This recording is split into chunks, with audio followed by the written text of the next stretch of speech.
Salute, salute, salute. Can everybody hear me out there? Let me know if you can hear me out there, man. Yeah, we got an action-packed show going on, man. We got Trump giving a speech, basically sending a message to Iran.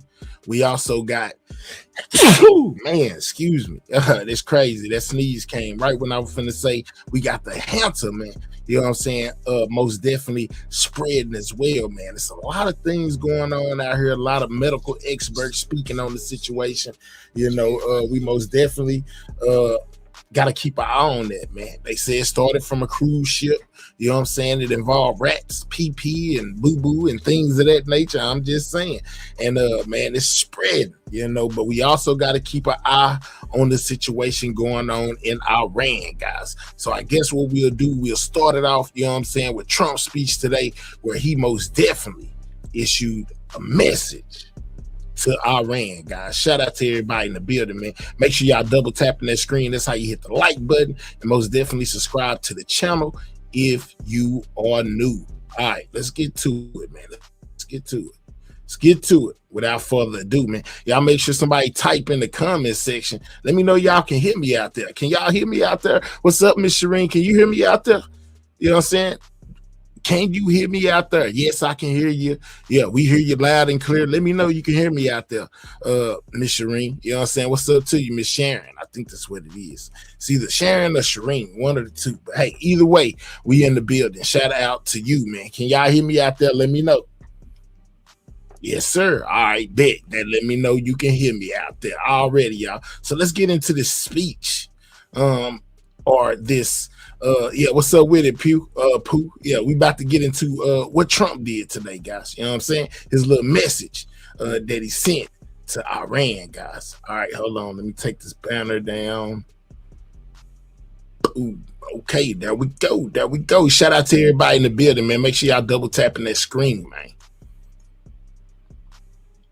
Important things happening in our country right now, but we're doing very well. Most healthcare plans do not cover these benefits, but today I'm pleased to announce that the Department of Labor is issuing a new rule to formally create a fertility benefit option for employers that can be offered to all employees outside of their normal health insurance plans. It's a big deal. They were not properly taken care of. Katie Britt knows that better than anybody. That's right. Who called me and said, I must say, I shouldn't admit this, but the first time I really heard about the fertility was through Katie. She said, sir, we have to do something. And I'm a quick study, so I learned everything there is to learn in about 3-4 minutes. And, That's right. and I became the father of fertility. That is true. No, it just made a lot of sense to me. She explained it well. And I hope you tell that story, what happened to you, that you were virtually attacked with a bad ruling from a court. Trump say you was virtually attacked. Shout out to everybody in the building, man. What's up, low key? Saved the day and made sure that we had nationwide access to IVF. And have Happy done Mother's so much Day. since then, and we're so grateful. We had something. So with the West within 2 Side. days after That's that. great. So That's it's exactly really right. pretty amazing. You don't see that happen very often. But this will be supplemental option available to those who need it, much like vision or dental insurance. So we're bringing it right down into the mainstream. By offering coverage for care at every step, the fertility journey is a very interesting one, very complex it was, and we're making it much simpler. This will hopefully reduce the number of couples who ultimately need to resort to IVF because challenges can be identified and addressed very early in the process. This is a new benefit. This is a benefit that so many people have called me about. I mean, it's incredible. So at first he's on the healthcare tip right now. He's talking healthcare, So guys. many people have called me about What's we have up, to do Mother's this. Keeper? They've been waiting for it for a long time. But this is a new benefit or an option that will be a major help for millions of American moms that will result in more beautiful American babies. We like that. To further reduce the cost of fertility care, my administration has negotiated unprecedented most favored Let's nation go see agreements it all. with all of the world's leading pharmaceutical companies and nations. You think that was easy? That was not easy. The nations in particular, I tell you. And it challenged them with tariffs. You don't want to give us what you want? I'm putting tariffs on your nation. Sir, we'll give it to you immediately. Actually, you think Biden could do that? I don't think so. Nor did he try, Bobby, right? They didn't even try. He did not. They never tried anything. One drug commonly used in IVF has gone from, as an example, $966 to $168. What's up, A Zach? difference of 500%. This is the most incredible thing. It's not talked about by the fake news. It's sad because it's the biggest thing to happen, I think. We're getting drug prices, prescription drug prices down by 400 or 500%. Or depending on the way you want to phrase the question, you could say 400, 500, 600% us. And you could also say 80%, 70%, et cetera. You know he's going to talk about Biden and Obama every time. Depends on the way you phrase the question. I like the 500 better. And since we launched that website just a few months ago, it's called TrumpRx.gov. It's through the roof. Is that a correct statement, Az? And by the way, you tell them that was your idea to call it Trump. It wasn't mine. It was, the president did not propose that name, but everyone else thought it was a great idea. It is working spectacularly well, incredibly effective at so many things. That there is not an American around buying a medication who should not check TrumpRx.gov first. We propose, Mr. President, it's going to save us $600 billion over the next decade. The kinds of savings we're going to achieve from the most favored nation drug pricing that Secretary Kennedy organized. And the media doesn't write about it. If a Democrat proposed it, it'd be front page news every day for the rest of your life. The media, they don't want to write about it. Think of it. We're reducing drug prices by 500, 600%, or 80%, or 75%. Anyway, it's all about the phrasing of the question. And the media doesn't write about it. It's amazing. It's so sad. It's so biased. And that's why the media, their approval rating went down just today, 12%. You're at 12%. That's why I got elected with 97% bad stories. I won in a landslide because you have no credibility. So I wish the media would write about it. It's probably the biggest Not story. the third time. You can't do that. Got to be maybe the biggest story in medicine, if you think. I mean, where you get drug reduction prices of 60, 70, 80%. A pill that costs $10 in Germany costs in New York City costs $130, $140. Now the pill is going to go to $20 in Germany and $20 for us. So we're going to have the lowest prices anywhere in the world. And we can't get a story about it. They won't write it. It's the biggest medical story there is, and we cannot get a story about it. I think I'm going to ask Walmart for a little help if you don't mind. Because you people seem to get very good. You get very good publicity. I think if you could explain the trick, to let me know. But since we launched the website just a few months ago, over 19,000 Americans have used those fertility medicines and discounts and saved more than $15 million just in a short period of time, a matter of weeks. The Council of Economic Advisors projects that the number will rise to $4.6 billion over a fairly small number of years. Nobody's ever seen anything like this. And we had to get the countries. First, we had to get the companies. And the companies were pretty good, but they knew I couldn't get the countries. So they didn't care that much. I think when we got the countries, I think they said, what's going on? And yet, they've done fine. They do more business, and they do it from, they made it up in volume, right? They made it up in volume, as the old story went. There are many other ways our administration is supporting moms and women. We passed the largest working family tax cuts in American history. By far, we passed the largest tax cuts, not only for women, for everybody, but for women. So many working women, we passed the largest tax cuts in history. We also made a historic investment in rural health with $50 billion distributed across all 50 states, and that gives each state a lot of money. Over the next 5 years, $10 billion has already been distributed, and you see the results all over the rural part of the United States, which I'm proud to say I won by about 80% of the vote. And many states are investing and approving maternal health care. Every Democrat in Congress voted against this historic funding. The Democrats, well, they suffer from Trump derangement syndrome, to be honest. They don't even know what they're looking at. They can't even see straight. But I have a new way out. I'm going to propose something the opposite of what I want.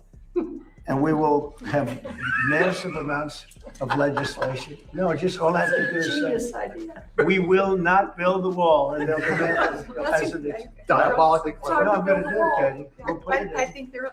I'm gonna go the opposite. Whatever is bad, I'm gonna go for it, and they'll approve what's good, finally. No, they've got serious Trump derangement syndrome, which actually is a disease. All right.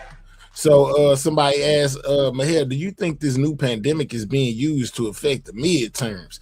I don't know. You know what I'm saying? But I most definitely know it's most definitely something going on with that HANTA, man. You know, I don't know if it's being used as a strategy or not. Don't get me the line. It could be. Maybe, again, it's not. It's to each opinion. You know, some people think that it's something that happened here. Some people think that it was just something that happened by chance. I don't know. You let me know.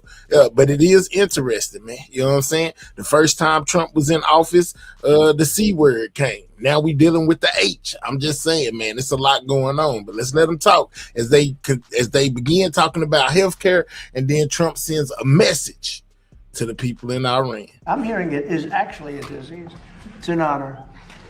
Today, we're also enacting groundbreaking child care reforms to improve federal child care programs, including Head Start and Child Care Development Fund that goes to each state. It's big stuff. These reforms will give states more flexible, lower costs, increase options, and empower parents to choose what care works best for them. There's a lot of options that you're going to have under this plan. You have, I think, pretty much maximum, Heidi, I think maximum options.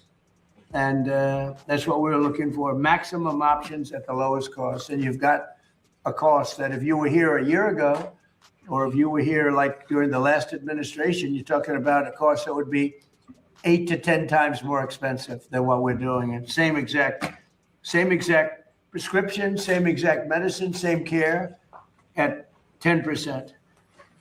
It'll also free up. Yeah, I think childcare Trump. funding for hundreds of Yeah, I think thousands Trump of is telling the additional children truth. to support Yeah, it's two stay-at-home people in parents. Texas. I know that. In recognition of this ambitious agenda to support American mothers, today we're announcing a new website that is online right now. It's moms.gov.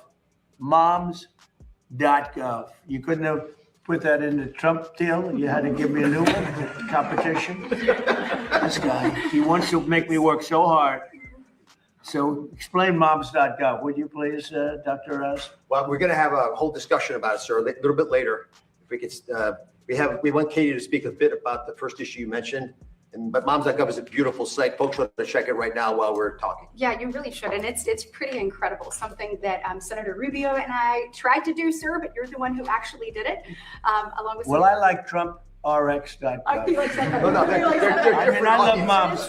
I love moms, but I like TrumpRx.gov. You put me in there, I got to make sure.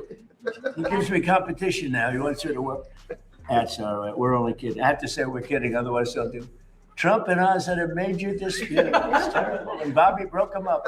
It was a terrible, terrible. Make sure you guys are double tapping that screen. That's how you get the like I button. encourage every mom to visit this new page where they will find helpful information about addressing clinical care, pregnancy resources, Gas is way too high. That's most definitely not a laughing matter. nutrition tips, Trump RX, and Trump Accounts. Trump Accounts has been amazing for the kids. It's Michael and Susan Dell. They put in $6,250,000,000 started it, and that's another one that's gone through the Trump Accounts, where young kids, they turn 18 or 20 or 21, and they feel like a billionaire. You used to say a millionaire, now you say a billionaire, but they certainly feel rich, as opposed to having absolutely nothing. It's so popular. So many people are doing it. We have people, in one case, took over the entire state of Ohio. He's putting up the money for every kid in the state of Ohio. Is Trump just talking, Supporting guys, the or is journey he of making American sense? moms at every stage is so important to the success of our nation. I'd now like to ask Senator Katie Britt. She's the one that got me into this, I have to tell you. I hope she always remains loyal to me so I can continue to support her. You got it. I would hate to Got it. go against her. You got it. That will never happen, Katie, That's right? right. That's right, sir. But to say So just a absolutely few not. words, she's really a fantastic woman. She's a great senator. And I got lucky. I was supporting somebody else, and then I realized that somebody else wasn't very good. And I said, who's that young woman I met that was so impressive? They say her name is Katie Britt. I said, let me talk to her. I talked to her, I endorsed her. She won a landslide, and you've been winning in landslides ever since. So Thank you, you've been sir. doing a great job, Katie. Thank you very Thank much. you. I thought I should explain it. Thank you. To say a few words, Katie's going to say, and followed by Monique Pruitt, and then Olivia Walton, then Dr. Oz and Dr. Dorothy Fink, and Dr. Alex Adams. And you'll speak not too long because I am being waited on by a large group of generals. And that's also important, you know, having to That do it is. Well, sir, having to do with the absolutely lovely country of Iran. Oh, That's All the way they pronounce it. oh, we will get started then. Okay. Mr. President, thank you for your work.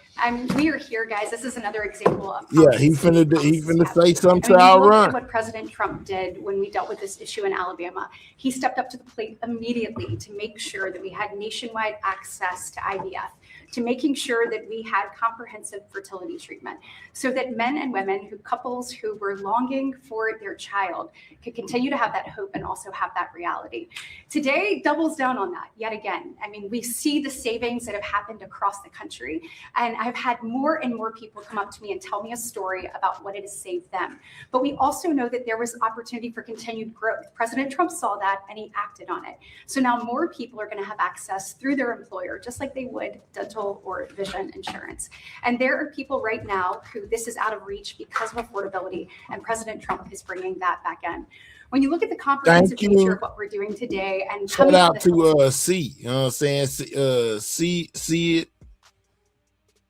Sees all too says, thanks for always keeping us updated. Not everyone watches news. Wake up, my people. Let's go. Absolutely, man. You got to keep your eye on what's going on outside. Mother's Day. Shout out to you we're for that thrilled fire. to support mothers everywhere. Whether it's that mom that What's is good, getting my to guy? experience growing life for the very first time, or the one chasing toddlers or wrangling teenagers, or being there when their adult child calls for advice. Moms are the heartbeats of our families, our communities, and our country. President Trump knows that, and he's made sure we've created a comprehensive culture of life. That's what you see right now with moms.gov. Moms.gov was something that then Senator Rubio and I talked about doing with Senator Kramer and now Senator Schmidt. But of course, President Trump is actually the one that put it into action. It supports moms through the prenatal, postpartum, and early childhood development stages of motherhood. Also, as we tackle rural health, look, I stand up here in front of you not only as a mom of two, but also as someone who lives in the great state of Alabama, where about 28% of women live in a current maternal care desert. The work that we did in the Working Families Tax Cuts, guys, that hits it head on. We have an opportunity now to reach those who haven't been reached. When we look at maternal mortality rates, we continue to invest both in the research that will help us resolve that issue, but also in the women that deal with so many issues during their pregnancy. We want them to be supported. And then in addition to all of that, childcare. So we know last year alone, you had about 455,000 women leave the workforce due to affordability and accessibility of childcare. We've often said, and the president and I have talked about this, if you have or want the opportunity to stay home, we want that for you. But if you want or need the opportunity to re-enter the workforce and want to be a part of building back America, like President Trump, Let's go, Philip. we don't want affordability or accessibility to be an impediment to that. So not only at his direction, and I was proud to lead the effort in the Working Families Tax Cuts to modernize the tax code to make sure that childcare was front and center for the first time since Ronald Reagan, sir. You're the first one to do it. Oh. But today, that comprehensive Trump don't know how to of stay whether you're away. staying home or you're in a faith-based provider or you have a child care center that you lovingly send your child to during the day as you work to provide for your family. Today, that is easier as a result, and we are proud of what that means for the economy. We know 24% of young families, young families spend about 24% of their annual income on childcare. So, Mr. President, thank you for all that you've done creating a comprehensive culture of life. This is really groundbreaking. So do you see now why I endorsed her? So Yes. and always will. I'd be afraid not to. She also is married to the largest human being. It's I've right ever there, met. sir. Her husband is great. He's a 11-year player in the NFL, an all-star, one of the greatest college football players ever at what he does. So he's a fantastic person. Both two really fantastic people. Monique Pruitt speaks about Trump RX. Yes, sir. Well, thank you, Mr. President and Senator Brett, for all the work and teams that have done so much around this. This is a very important topic, so glad to be here. I have personally used Trump RX. Make sure you guys are double tapping that screen. That's how you get the likes up, guys. Hit the like button, subscribe to the channel. A lot of insurances did not cover this. Looks like they will be now, so that's wonderful. Thank you. Even so, some don't cover the medication portion. That can be a separate pharmaceutical cost. So Trump RX has brought a lot of the prices of medications down. For me personally, Gonal F has been one of the main medicines that people use for egg retrievals, and that I cannot find it anywhere on any other website or for cheaper. So thank you so much to you guys for doing all the work. Trump stay asleep. It's been amazing, hasn't it? He getting his rest in. It's just incredible. I mean, you're talking about something where it goes down 5, 6, 7 times. And I tell the story often. I was so proud. My first term, 1/8 of 1%. I reduced drug costs during my 3rd year. 1/8 of 1%. And that's the first time in 28 years that prices went down. And I was so proud. I had a new stuff. Remember that? I was there, yes. Ladies and I'd like to just say that prices have gone down 1/8 of 1%, which is the first time in 28 years that prices have gone down for prescription drug prices and other. I was so proud of that. And now I reduced them by 500%. Perhaps that's experience. I always knew that, we were being just absolutely decimated, but, I was hunted. I was the hunter. Now I was the hunted then, and I had to devote a lot of time to that. Otherwise, I wouldn't have been too effective. Yeah. If I was out of office, I wouldn't have been. I was hunted by some very bad people. Now I'm the hunter. It's much better when you're the hunter, but these are bad people, and they'll give you no support at all, no matter how good it is. I mean, as an example, I don't know what the numbers are, but if we go to Congress to get something approved, which we get, but you can say that we're going to reduce drug prices by 80%, and we won't get one Democrat vote. I don't know how they get away with it. That's why we call them the Democrats. We have a new name. They're Democrats because they're dumb. They're dumb people, and they just can't do it. I've been waiting so long for them to change, but they just keep losing, and they're going to keep losing with their policies. But we reduce prices by 70, 80%, and it's such a big deal. I'd like to ask Olivia Walton, who's here with her very handsome husband, Tom. Thank you, Tom, for being here. Thank you very much. And you're going to speak about maternal health care. Mr. President, I'm going to introduce Olivia, if you don't mind. By the way, before we leave the last topic, it's the leader of EMD Toronto, which makes one of the most important fertility drugs is here. Just to remind you, because you've been giving different percentages, the Monique's price of getting a product is 1/10 of what it used to be. So 1/10, forget about the percentages. It's an easy number to remember. And the fact that we were paying 10 times more for that same drug in America is embarrassing. It changed under the president, and presidents have known her for a long time. But it takes guts to take on important lobbyists. So why didn't they get it done?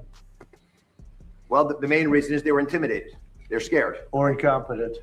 Or incompetent. But I've had plenty of conversations with the president when he says he doesn't care, he wants to do the right thing, and this is a good example. Absolutely.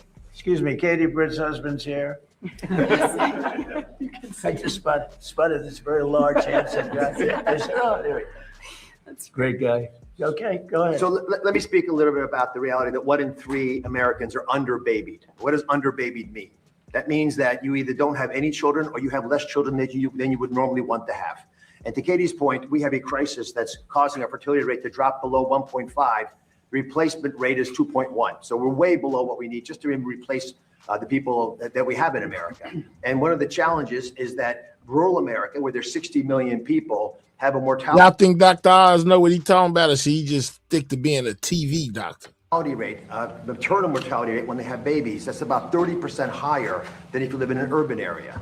One of the ways the president wanted to address this was creating something in the Working Families Tax Cut legislation, which is, I think, the most ambitious, fantastic program ever written to help fix the healthcare system. The president saved Medicaid in the Working Families Tax Cut legislation. He also invested with Congress's help, and Senator Britt and her colleagues voted for this of the House, to put in $50 billion into rural healthcare. That's $10 billion a year for the next 5 years. All the money went out the door on time, and it's being used for incredibly beneficial advances to help Americans living in rural America have babies safely.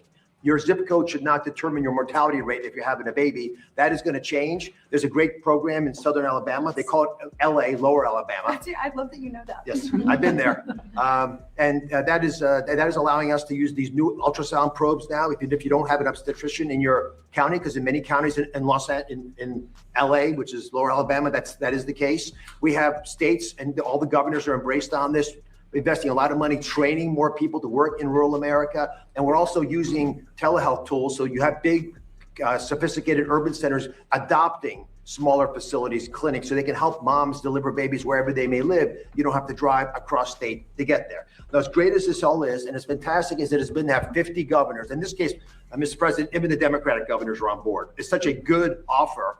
It's such a beautiful way of keeping your people healthy that everyone's embraced this program. We still can't do it by ourselves. We have to invest in the American people. We have to have governors and private sector partners that make this happen, as well as, and I hope the Secretary can speak to this in a moment, because MAHA is probably vital to this effort. You have to get moms healthy enough to do the most creative thing the universe knows, which is making babies.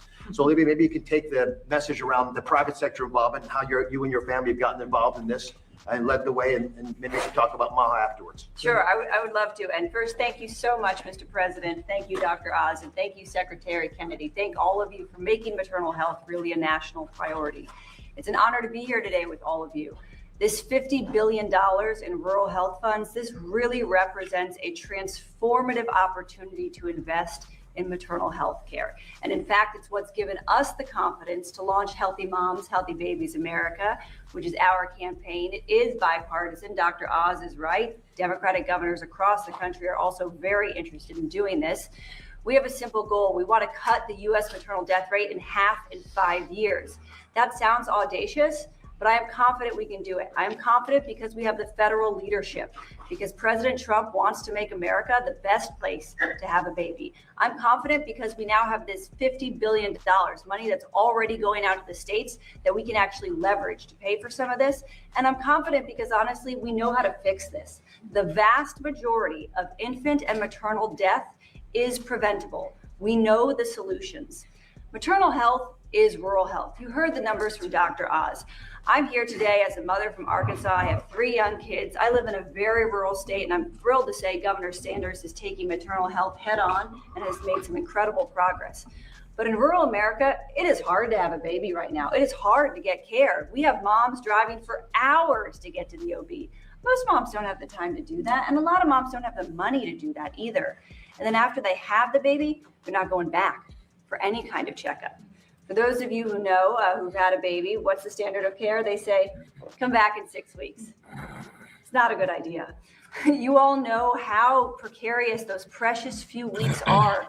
You need help sooner than that. And by the way, not all this care has to be done by an OB. It can be done with doulas and nurses and midwives, folks in your community. They can work with the doctor. As Dr. Oz said, there is virtual care. The solutions really do exist. And now is the time to get serious about this stuff and scale it. So we are uniting business leaders with policymaker, healthcare providers, faith leaders. We believe there's a great opportunity for faith leaders to play a bigger role in taking care of babies postpartum. And I'm just grateful to be here. I really believe, I know you're meeting with the generals, and we appreciate you keeping our country safe. Investing in maternal health care is the most strategic investment we can make in the future of American prosperity. So thank you. Hey, Tom, she did very well. What do you think? I'd give her a 10, maybe a 12. I'll give her a 12. So when is she running for office? You know, the nice thing, I just listen, as Olivia was saying, she's so respected, and she doesn't need this. She doesn't need to come here and go, and she goes around and checks hospitals and does things. She really doesn't need it at all. She could be doing anything she wants, anything. What's up, And I Lisa? think it's fantastic.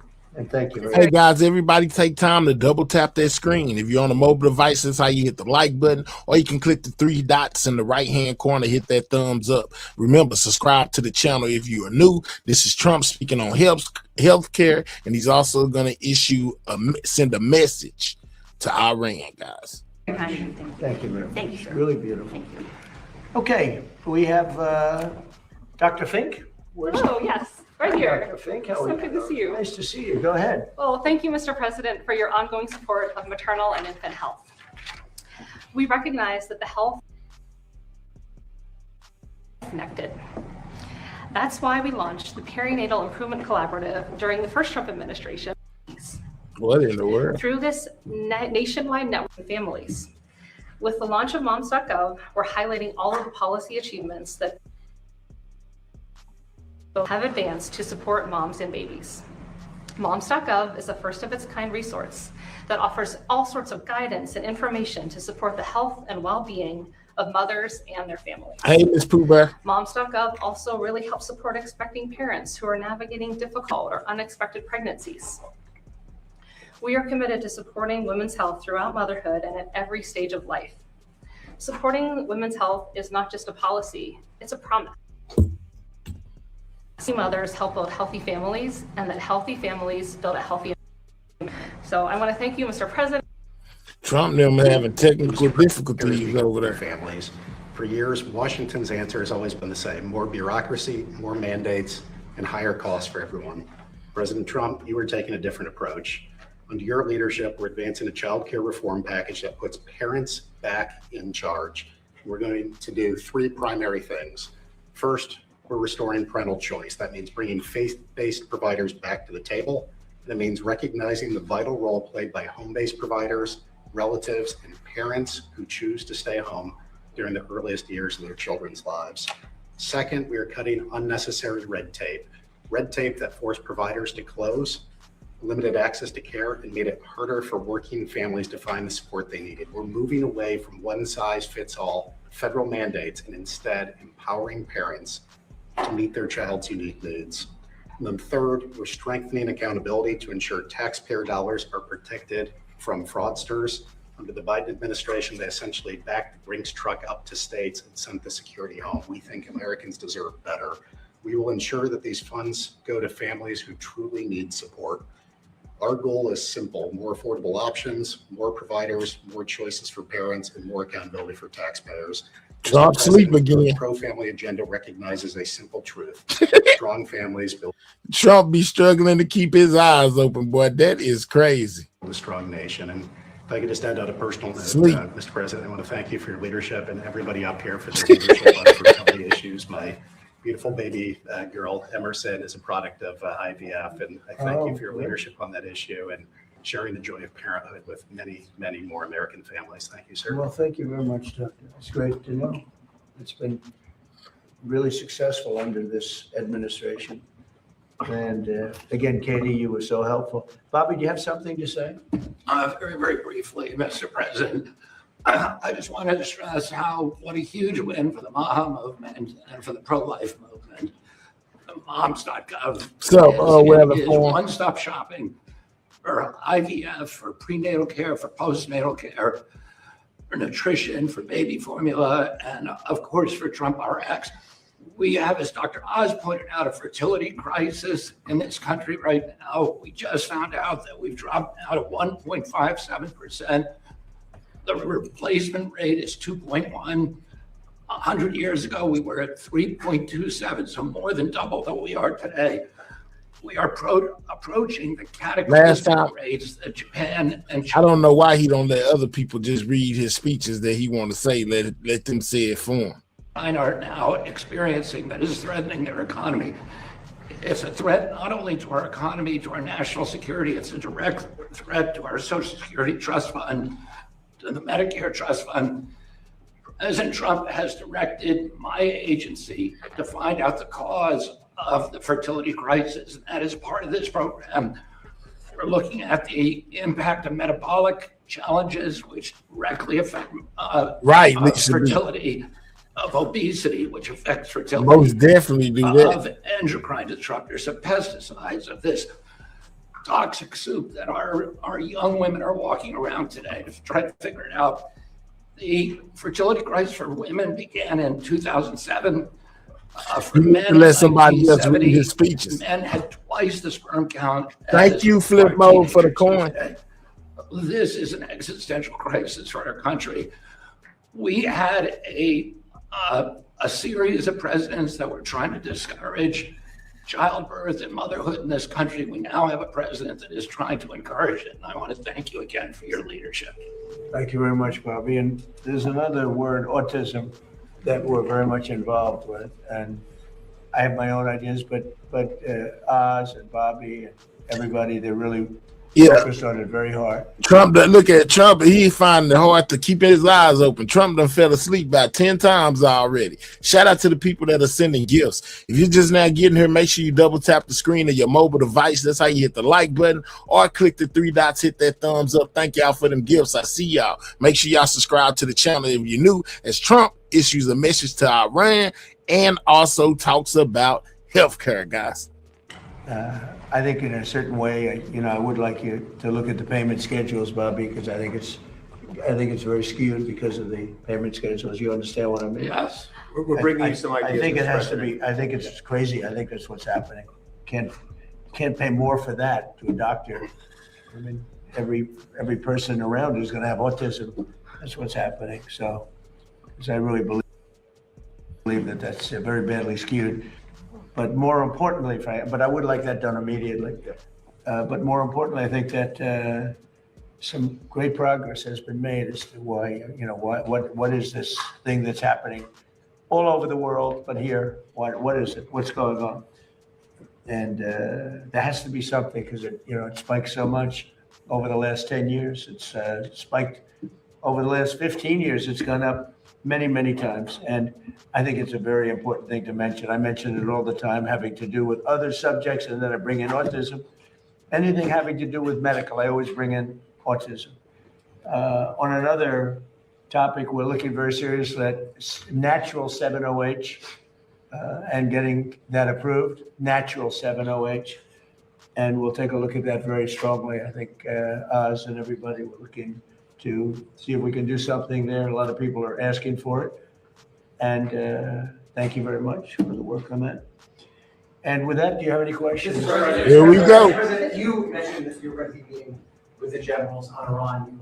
You rejected a deal for the weekend. Can you tell us anything about that proposal, and what, if any, effort was made to break this deal? Yeah, it was just unacceptable. A lot of people said, well, does he have a plan? Yeah, of course they do have. I have the best plan ever. I mean, Iran has been defeated militarily, totally. They have a little left. They probably built up during this period of time. We'll knock that out in about a day. But I have a plan. It's a very simple plan. I don't know why you don't say it like it is. Trump says he has a plan. What y'all think that plan is? Iran cannot have a nuclear weapon. They're very dangerous. They're very volatile. It's a terrible thing that's happened over there. They've killed 42,000 people in the last 2 months. 42,000. At least that's what we know of. 42,000 people. They killed numerous people over the last week, but they killed 42,000 people a month and a half ago. They were unarmed protesters. Right, Sam, right. And they started taking them out, shooting them. So we're not going to let them. That's the plan. People say, what's the plan? The plan is very simple. The blockade, first of all, was a part of military genius, just like Venezuela was military genius. We have the greatest military in the world by far. And thank you guys for the gifts. I see you. 2 months ago when we first did the attack, which knocked them for a loop. But very simple. Iran cannot have a nuclear weapon. You can't have it. And if they did have it, the Middle East would be gone, Israel would be gone, and then hit Europe probably next. We're doing the service to the world. And this has gone on for 47 years. Trump said we're doing the service to the world, guys. How many of y'all believe that? Presidents and leaders of other countries that have the power should have done it, but they didn't do it. But it's a very simple plan. Iran cannot have a nuclear weapon, and they won't have a nuclear weapon. And they didn't want to go that far. If you can believe it, they didn't. How stupid. Are they stupid people? They didn't want to believe it. They think that, well, I'll get tired of this, or I'll get bored, or I'll have some pressure. But there's no pressure. There's no pressure at all. We're going to have a complete victory. We've already, in theory, had a complete victory. Trump said, ain't no pressure. This ain't no pressure. We going to win, and we going to win big. Victory from the military standpoint. The military, look, Their Navy is dead. They have 150. They had 159 ships. Right now they have 0, other than the little speedboats that go around that got taken out 8 a day by us. They have no Air Force. They have no anti-aircraft. Now they probably put the shoulder jobs into service over the last 3 weeks, probably. But essentially they have no anti-aircraft. They have no radar. And frankly, the leaders have been killed at the first level, second level, and half at the third level. That Trump telling they ain't got nothing over there. You know, they don't even got cable television anymore. Trump done obliterated everything. Let him tell it. And then they come back and they want to negotiate, and they give us it's a stupid proposal. And nobody would take it, although Obama would have taken it, Biden would have taken it. What they took was far worse. More shots at Biden and Biden and Obama. No, he got to throw them in there every time. He gonna make sure he say their names at least 10 times every time he talk to the media. So we stopped him twice. We stopped him when I terminated the worst deal probably ever made in the history of our country in terms of defense.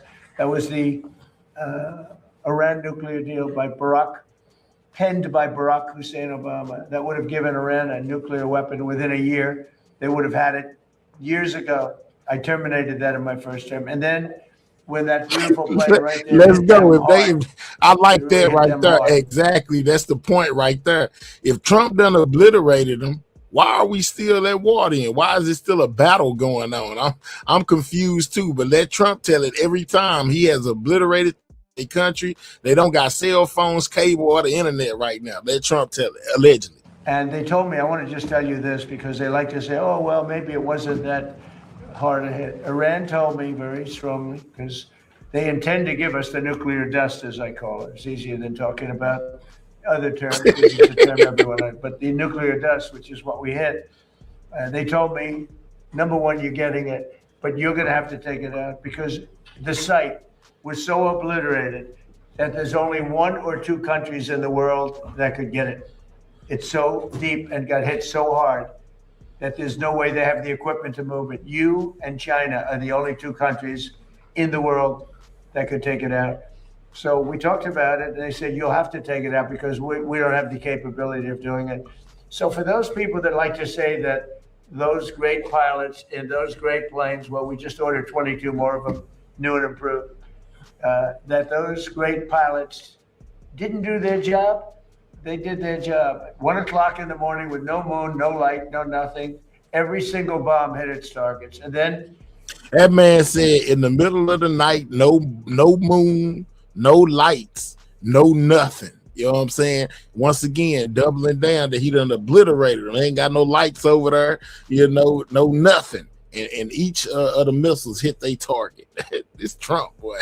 He gonna most definitely paint it greater than what it is. They did it in the middle of the night with no food. Yeah, they one gun with 1 bullet wiped out the whole Iran. as you know, we shot some incredible things. There's things that nobody else has. Nobody has a military like we have. We shot the Tomahawks from a submarine 200 miles away, and that went on top of it. But every one of those, including the Tomahawks, every one of those weapons and shots hit perfectly. And they said to me, just to put it on the record, they said to me, there are only 2 countries in the entire world that could ever get that stuff out of there because we don't have the equipment and nobody else. They said China and the United States. So I just want to let you know, those pilots did an unbelievable job, very dangerous job at 1 o'clock in the morning. Think of it. No moon, no nothing. We had no light purposely. And no moon, no nothing, no light. You know what I'm saying? They had big guns with no sights. They used their thumb and hit everything in sight. I'm just saying. Every single one of those bombs were right down an air chute in a granite mountain that exploded. And they are unable to get it, even if they wanted to. But we're not going to take a chance. So that's part of the deal. So, sir, are you saying that Ukraine agreed to allow the removal of all their enriched uranium? Yeah. Well, they did it 2 days ago. They didn't. Okay. They did 2 days ago. They said, you're going to have to take it. We were going to go with them, but they changed their mind because they didn't put it in the paper. So when they sent us this document that we waited 4 days for, that should have taken 10 minutes to do, Look, it's very simple. We get that. They guarantee no nuclear weapons for a very long period of time, and a couple of other minor things, but they just can't get there. So they agree with us, and then they take it back. But they said to us that it was so badly obliterated, was the word they actually used. That was my original word. Then it got challenged by some of the fake news. And it wasn't challenged with any knowledge. It was just challenged like they were hoping that this wouldn't have been so successful. No, it was obliterated. We have the greatest military in the world. I built it largely in my first term, and I didn't know I'd be using it quite this much in my second term. But very simply, when they say, does he have a plan? Yeah, I have a plan. The plan is very simple. You know, in war, you have to change. You have to be flexible. You have a lot of plans, but you have to do different plans in different days. But I have a great plan. But the plan is they cannot have a nuclear weapon. And they didn't say that in their letter. Mr. President, given the leadership changes that you've talked about in Iran, is this still a leadership that you believe you can negotiate with and ultimately reach a peace I think so. deal Well, with? you have two. You have the moderates and you have the lunatics. And I think the moderates are more respected. The lunatics want to fight till the end. You know, it'll be a very quick fight. But I call them. You have, just like our country, we have lunatics too. I call them lunatics. I call them stupid people too. But in Iran, they have the moderates that dying to make a deal, and then you have the lunatics. And I guess they're a little bit afraid of the lunatics, but and why not? The level of ferocity for protests. You know, the people are watching it. They want to go out on the streets. They have no weapons. They have no guns.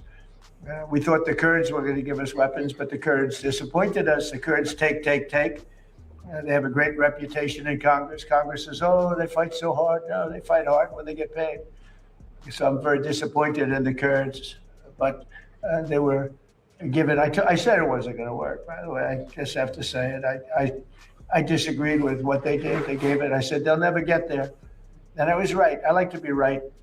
In this case, too bad. But we sent some guns with ammunition, and they were supposed to be delivered, but they kept it. I said they're going to keep it, but what do I know? I've only been doing this a short period of time. What do I know? Yeah, you only been doing it a short period. You're right. For the time being, the ceasefire remains in place. You know, it's unbelievably weak. I would call it the weakest right now. After reading that piece of garbage they sent us, I didn't even finish reading it. They said, I'm not going to waste my time reading it. I would say it's one of the weakest right now. It's on life support. They understand these are all medical people. Dr. Oz, life support is not a good thing. Do you agree? Prognostic. I would say the ceasefire is on massive life support, where the doctor walks in and says, sir, your loved one has approximately a 1% chance of living. Yeah. Mr. President. Daniel, go ahead. Yep. One of the best reporters in Washington. Thank Go you, ahead. sir. Dr. Oz referenced this a little early. 2 questions on healthcare, if I can. The Council of Economic Advisors released a report saying that the most favored nation drug deals will generate about $529 billion in domestic savings over the Hey, next guys. 10 years. Can we get the likes to 100, guys? We had 83. We need 17 more likes. 17 more of y'all who haven't hit that like button. Double tap the screen of your mobile device or click those 3 dots. Hit that thumbs up, man. Hit the like button. It helps out the channel, man. If you got a channel, share out the live. Let them know we over here talking to we over here listening to Trump talk about healthcare and the situation going on in Iran. And we got some updates on the HANTA, guys. It is most definitely causing a disturbance around the U.S. right now, guys. Across all markets. How transformative are these deals? And makes people better. Yeah, it does. How transformative are these deals for millions of Americans? And do you believe that the most favored nation drug deals are the Republicans' golden ticket to the midterms? I think the Republicans should walk away with the midterms. Now, typically, whoever is president, they vote the other way. Nobody knows this. Do we have a psychiatrist in the group? Nobody knows why, because I think we've had the best president. A lot of people have said, even some radical left lunatics have said that we've had the best presidency, the best first year of any president. Look, I stopped 8 wars, got the largest tax cuts in history, the largest regulation cuts in history, all the things we've done. so many, like all of this that we've done medically, we've done so much. We did a thing called Right to Try at my first, and I could never understand it when I was a civilian, which wasn't so long ago. I haven't been doing it that long, but I always used to marvel at the fact that if they had a great drug and it had to go through the FDA, and the FDA guarded it and said, you can't use it. And if a person was terminally ill and the drug was showing great promise, the person's terminally ill, they wouldn't give it to the person because they didn't want to hurt the person. And I said, well, yeah, it could have possibly came from a hamster, but that ain't what I said. I said HANTA. Something on that. And clean out your ears, sir. I had no idea it would be so hard to get, but we got it in total. We got it in full. It's called Right to Try. That if you're terminally ill, you have the right to try a drug that has not gone even anywhere near final. If it shows even a little promise, and we've saved thousands of lives. It was very hard to get because the insurance companies didn't want it, the doctors didn't want it, because the doctors didn't want to be blamed. The drug companies didn't want it, because if it didn't work, they didn't want it on their record. So what we did is we said, we're not going to count it on your record. If somebody's terminally ill and they take the drug, it doesn't work, we're not going to count it on your record. We'll have another record, a little smaller one that not a lot of people look at, but we're not going to count it on your record. So Right to Try has been one of the great successes. Again, nobody talks about it. We've saved thousands of lives on us, but you know what is maybe even more important? We've learned very quickly that some drugs work and some drugs don't. In other words, some drugs take a person who's terminally ill, and there are numerous cases, and without waiting 7 years, 10 years, by the way, we think we've cut it in half, but you do need a period of time. Without waiting many, many years, we know the drug works because we've taken people that were dead. We had a person given the last rites, gone. The kids are crying and started them on this drug, and the person became better. It works, and some don't work. But you learn really fast. It's called the ultimate test, I think, right? They test all these things. They use animals all over the place. They use everything to test. Person's going to die. So they didn't want it because they didn't want to be sued. The drug companies didn't want to be sued if it didn't work. The country didn't want to be sued. So I got everybody into a room and I said, we're going to do this, but if anybody uses it, they have to sign a document. They sign a very strong document that they're not going to sue the doctor. They're not going to sue the country. They're not going to sue the manufacturer, the pharmaceutical company. They're not going to sue anybody, but we're going to give it a shot. It has been, Right to Try has been so successful. It's been amazing. Nobody talks about it, but everyone knows how successful. Mr. President, there was a young man that we visited actually in Los Angeles, who's taking advantage of this program. Katie actually spoke to him by phone. It's from Alabama. That he reached out to you directly, and this is the same program that benefited him. And just to put numbers on the Council of Economic Advisors, it's between 500 and whatever it was, 30 million that you said, and $700 billion in savings. So we estimated $600 billion in total savings, and the impact on the American people, Mr. President, is 1 in 3 Americans leave a drugstore without their medication because they can't afford it. Even though they got a doctor's prescription, they know they can make a difference in their lives. That will no longer happen with the most favored nation drug pricing. And we're giving drugs like which, as you call it, the fat shot, the weight loss drugs to all beneficiaries of Medicare. Every senior in America can get them for $50 starting on July 1st. Yeah, you talking about that? That what is the name of that weight loss thing? Ozempic. They said that makes you lose bone density. They said it's been tested, and the rapid weight loss, causes people who are taking that to lose bone density, guys. That's something that I seen the other day, tripped me out. These are just inconceivably good prices, and they're so good, in fact, that we actually save the taxpayer money by reducing the downstream effects of obesity, diabetes, and hypertension. Mr. President, all possible because you took brave action. And again, the quick question we should be asking ourselves is why didn't this happen a decade ago? Katie, what do you think about that young man? That he has a new lease on hope, and it's because of you. I talked to his parents, and they said we feel absolutely so Blue. That we literally have the president and Dr. Oz and Secretary Kennedy doing everything possible to give our son a fighting chance. They said before, no one was listening, but you, Mr. President, took action. And Will Roberts, he is such a great young man. Well, Right to Try is so many people. Nobody talks about We're it. with him.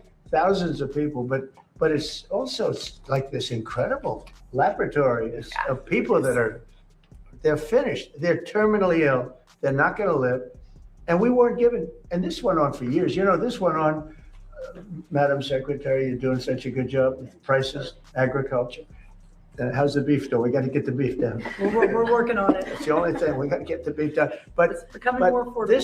this was so incredible because, and I marveled at it for 30 years and say, why? I'd have friends that were terminally ill. You'd meet people. They were really in bad shape. They weren't going to make it. And they couldn't get a drug that looked like it was going to work. They couldn't get it. They asked me to get it. You have contacts. Could you get it? You couldn't get it. You go to jail if you get it. And they were going to die. They'd die 3 weeks later, 4 weeks later. And we're saving a lot of people that were gone, that were terminally ill. And what we're doing is producing almost immediately. You can almost immediately approve these drugs. But it was very, look, legally it was a disaster because everybody would be sued. The problem is somebody would die and then they blame the drug and then the drug company gets sued, the doctors, the country gets sued. A member of the family goes crazy and you're settling for millions of dollars because you killed somebody that was going to be dead in 2 weeks. So I did that and I'm very proud of it. The other thing, doctor mentioned the fat drug. So think of it. $87 it would sell in London and $1,300 in New York for the exact same box made, I won't name the company, made by the same company in the same facility.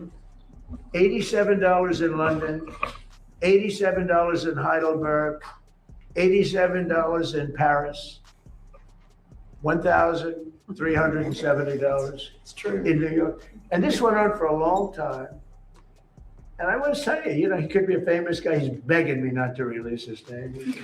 He's a very highly neurotic, very fat, sort of a fat slob, I would call him. But he's a brilliant man. We know many of those people.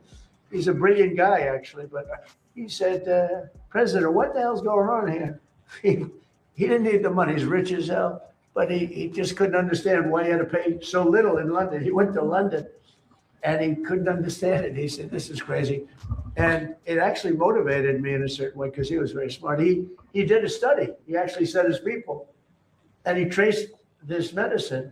And he found out it was the box here is the same box as he had in New York. It was made in the same plant. And it cost, 10 times more here than it did in London. And that there are worse stories than that.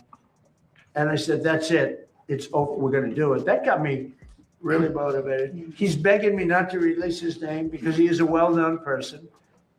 And I've so destroyed his reputation in terms of his physicality that he just doesn't want me. I said, you've had a big impact on medicine because you got to me better than any normal person could have, He said, no, I don't want to. Okay, yeah, please.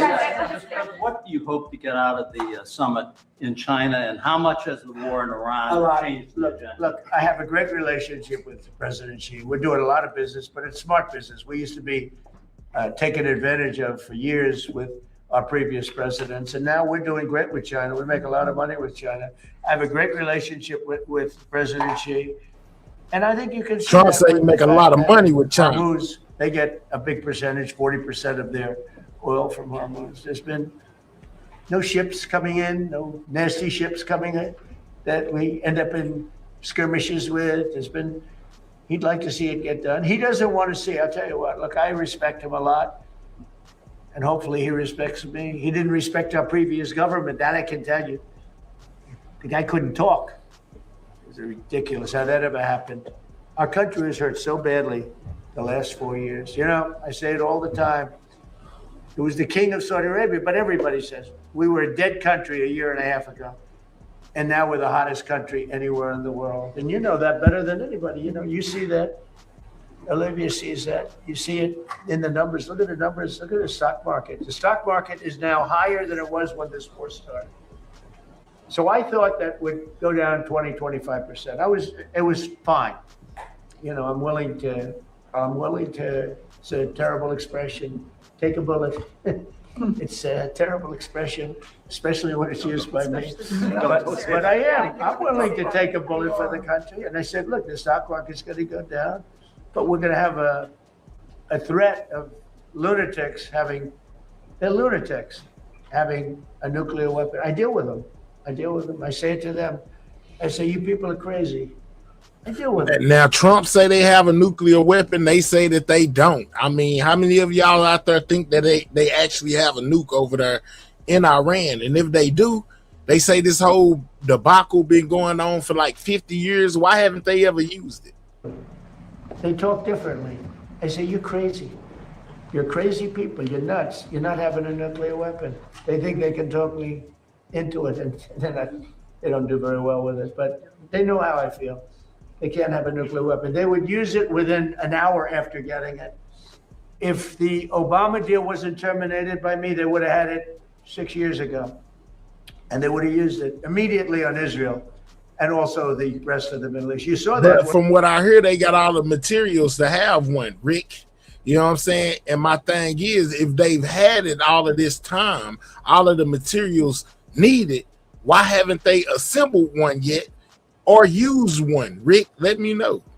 When they started shooting rockets, nobody thought Saudi Arabia and Qatar and UAE were going to get hit, or Kuwait, Bahrain. I think it was a tremendous strategic mistake, and they wasted those missiles. We have the Patriots that knocked them down every time.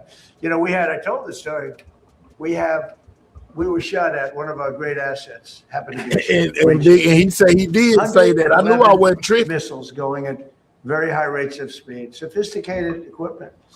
And, you know, that's all they did is build missiles, thousands of missiles. Who does this except for people that are looking for trouble?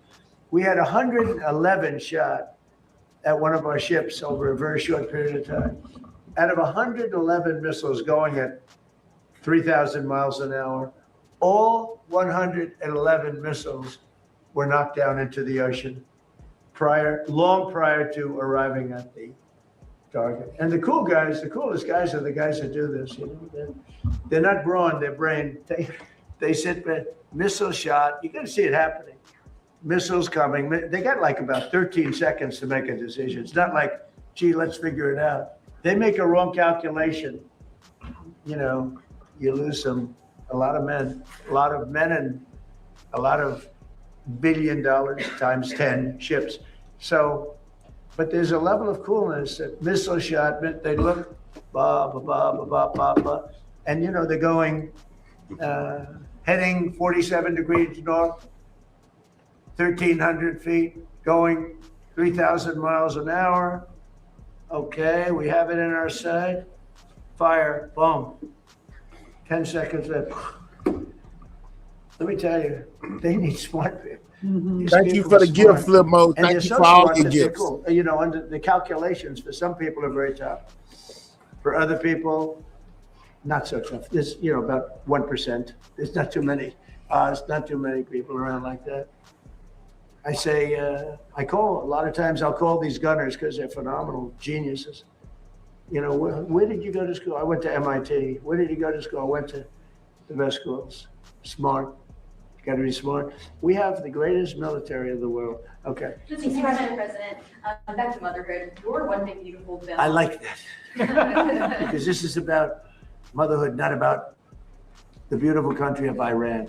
Go ahead. You'll remain here. Your one big beautiful bill defunded Planned Parenthood for 1 year, but that expires on this July 4th. Would you like Congress to use? Oh, we're going to see what happens. Congress is now negotiating. We've been very good for the people that want it, for the people that are here, and we'll see how that goes. It's been a very thorny, to put it mildly, it's been a very thorny issue. It's all under negotiation right now. Yes, ma'am. Would you like to see that defund? Go ahead, please. Thank you, Mr. President. What do you think about the handling of the HANTA virus by the U.S.? I think fine. So he's talking to now we're on the HANTA. The drawing from the WHO. No, I'm glad. So we were paying the World Health Organization $500 million a year. Look, it's a lot of money, but in the overall scope, it's not that much, but it's a lot of money. And we weren't being treated well. and they were making the wrong diagnoses. I was the one that said it came from Wuhan. They didn't say that. They refused to say that because they were totally owned by China. So I was saying it came from Wuhan. They didn't want to say that. Now it's turned out, I think it's been conclusive that it came from Wuhan. But I said that on the first day because I saw satellite pictures with body bags all over Wuhan, literally all over Wuhan. Wow. So I said that they lied to me or they didn't know.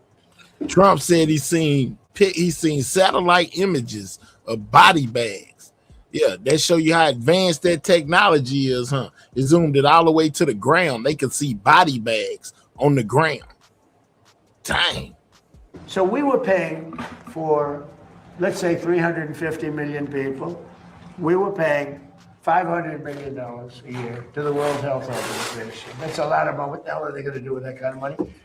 And China was paying $39 million a year for 1.4 billion people. So I said, you know, you got your story wrong because we should be paying about $10 million, not 500 million.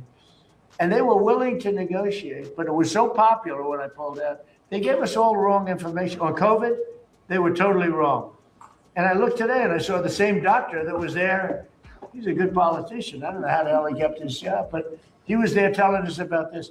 Now, the one thing with this one is that it's much harder to catch.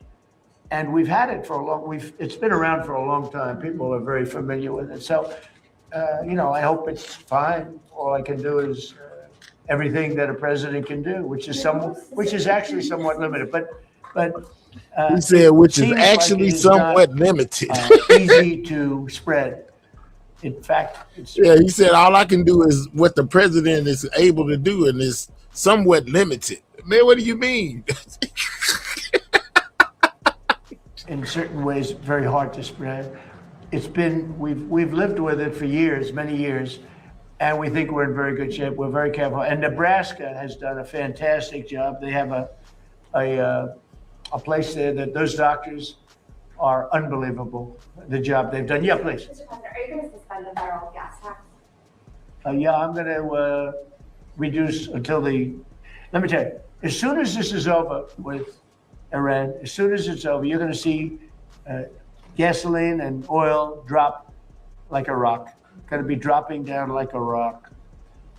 I mean, already, look, just on the basis of, you know, things have happened. When it first came about, 20% of the oil came out of Hormuz. That's a lot.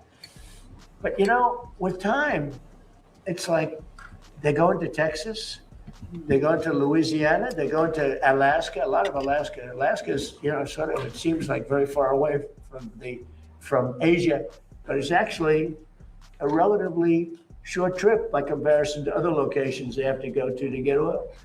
And they go into Alaska. In fact, our big problem is we're building bigger docking, you know, to fill up.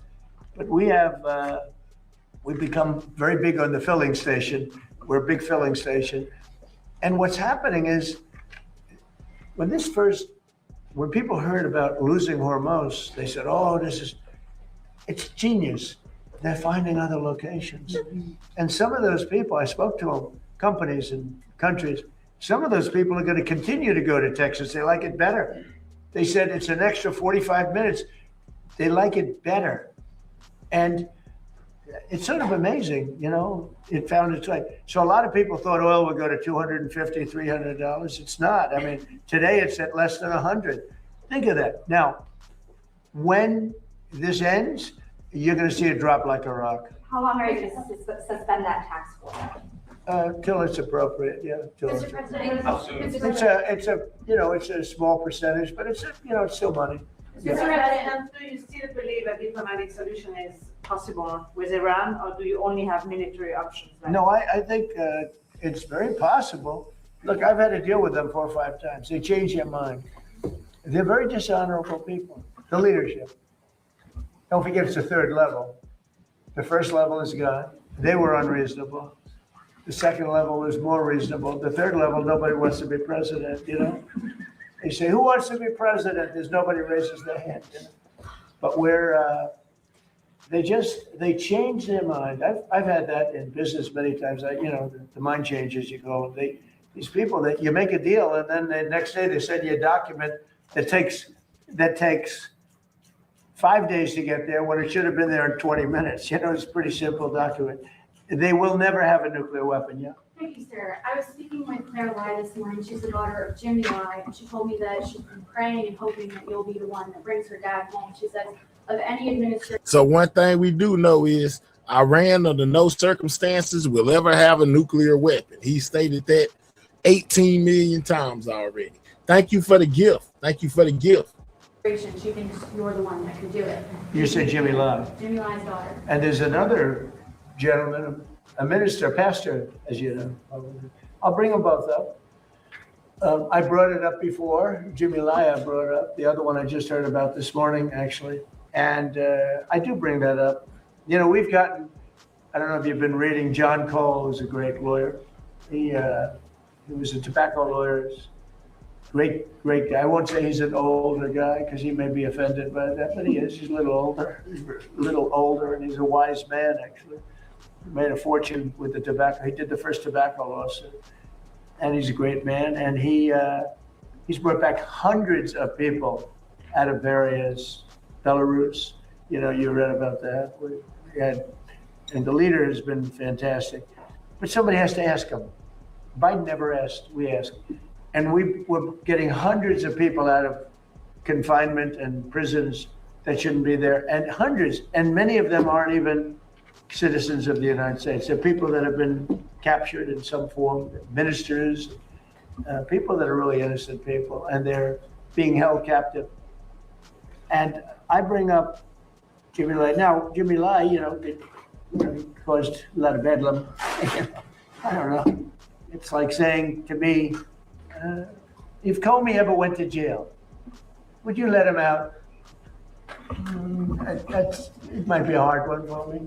Does that make sense? It might be a hard one for me, because he's a dirty cop.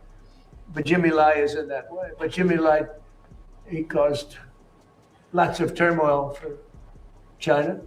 He tried to do the right thing. He wasn't successful, went to jail, and people would like him out, and I'd like to see him get out too.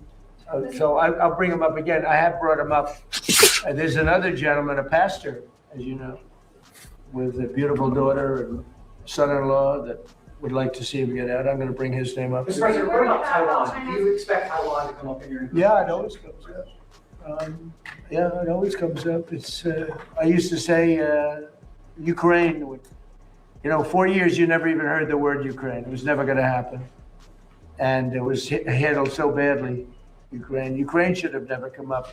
They lost last month 25,000 soldiers, both sides.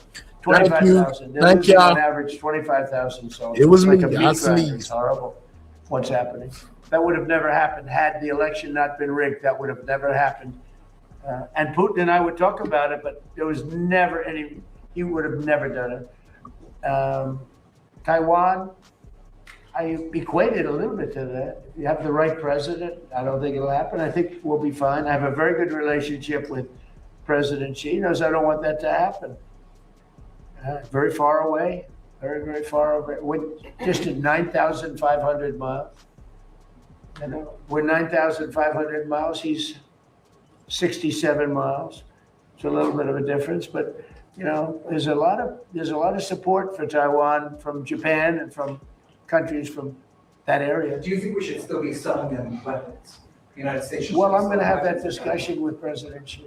President Xi would like us not to, and I'll have that discussion. That's one of the many things I'll be talking about. We'll have he and I have gotten along well. Other than with COVID, I was not. I was just not accepting of what happened with COVID. But other than that, he and I have he's a great gentleman. I find him to be an amazing man. And when I say that, the press always says, "Oh, that's terrible that he called it." He runs 1.4 billion people with a pretty iron fist. He loves his country. I can tell you that. President Xi. I look forward to being there. He's a dictator. We wouldn't be doing it. But a lot of good things can happen. We'll be talking about, he'll bring up Taiwan, I think more than I will. But I think that a discussion will be a little bit about energy and about the very beautiful country of Iran. Mr. President. And by the way, Iran is a beautiful country, but it's got people running it now that shouldn't be there perhaps. Yeah. Mr. President, just a couple questions. Outside of these amazing benefits from employers for IVF, there are a lot of women out there who either they work part-time or they self-pay for health insurance. Is there an option for cheaper IVF for those women? And what would you like to know? For IVF, bring it down to the cost that's associated. I don't know. Olivia, could you answer that question, please? We're trying to We're make. putting her through a little training here, Tom. See whether or not she's got it. I have no doubt she can. Right, well Just a informed. softball from the president. And Healthy Moms, Healthy Babies Let's give America. this one to Olivia. We are focused on making America the safest and best place to have a baby. The IVF question, I think you probably be better hit by Senator Britt and Dr. Fink and others. Yeah, so what we're trying to do is obviously make sure that people have greater access and the affordability goes down. We did that obviously with what you saw from the president last year and the 2 different announcements he made.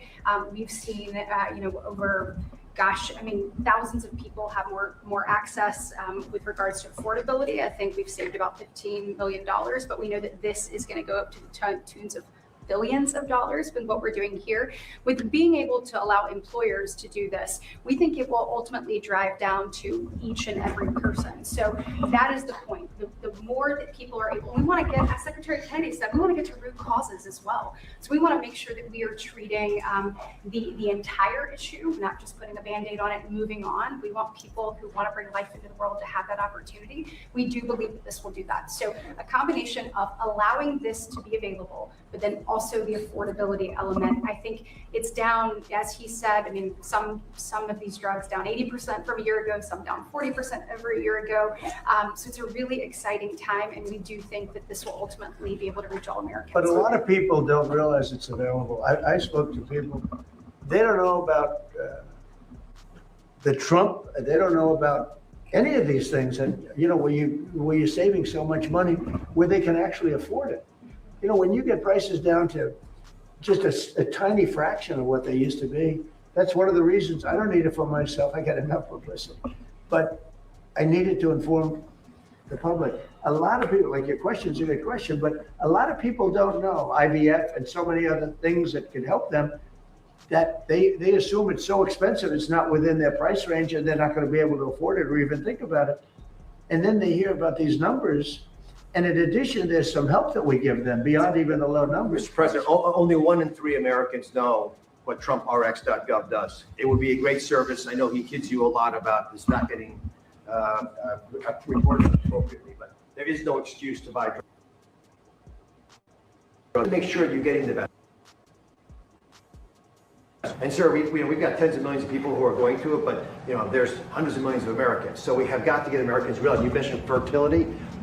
Fertility drugs are probably a third of the cost of the entire process. For those to drop by 90% dramatically changes the equation. And there are private companies who are now taking advantage of the whole group of individuals who can get access to fertility medications and the treatments that go with them. And as the services get better, we make them more affordable, we'll have more truck babies. Yeah, and we hope that that lays the groundwork though so that anyone has an ability to receive these. And also remember, this is all on moms.gov as well.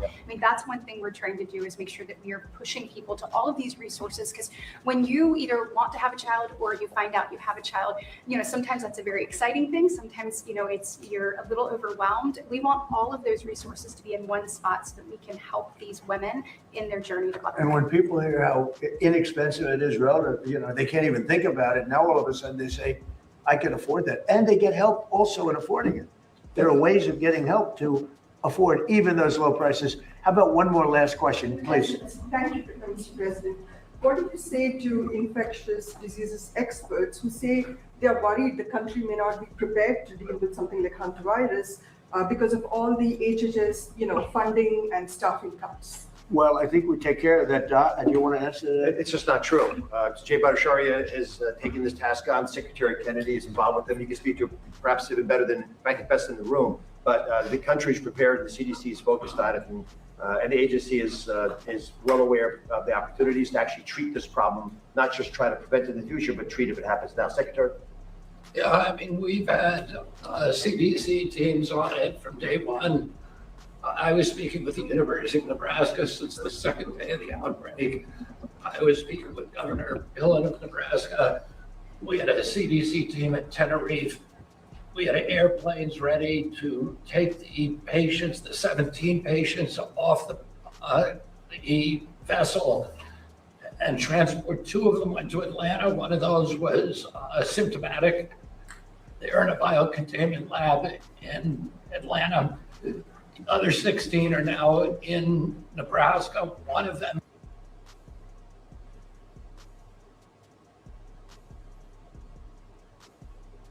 going home. We have this under control and we're not worried about it. But the CDC took 4 days after the WHO issued its, alert. Why was it?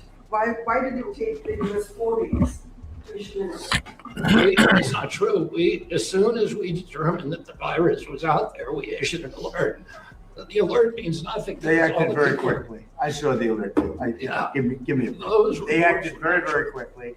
And it looks like, and can't bet anybody's life on it, but it looks like it's just a disease that we've had around in a very small way for a long time. Not a good one to catch because, it's a very severe disease if you catch it, but it's very hard to catch. Daniel, did you have a question? One last one. Senator Britt mentioned the website moms.gov. One of the policies that's on there Right. are the Trump accounts, right? They're getting ready to go live this summer. When you speak to young parents, this is one of the policies they repeatedly bring up about how impactful it will be for them.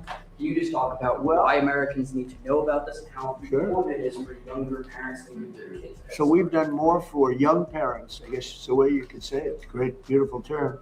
But we've done more for young parents than any administration ever in history. And we're going to continue to do so. This is, look at the people up here. They're all like brilliant.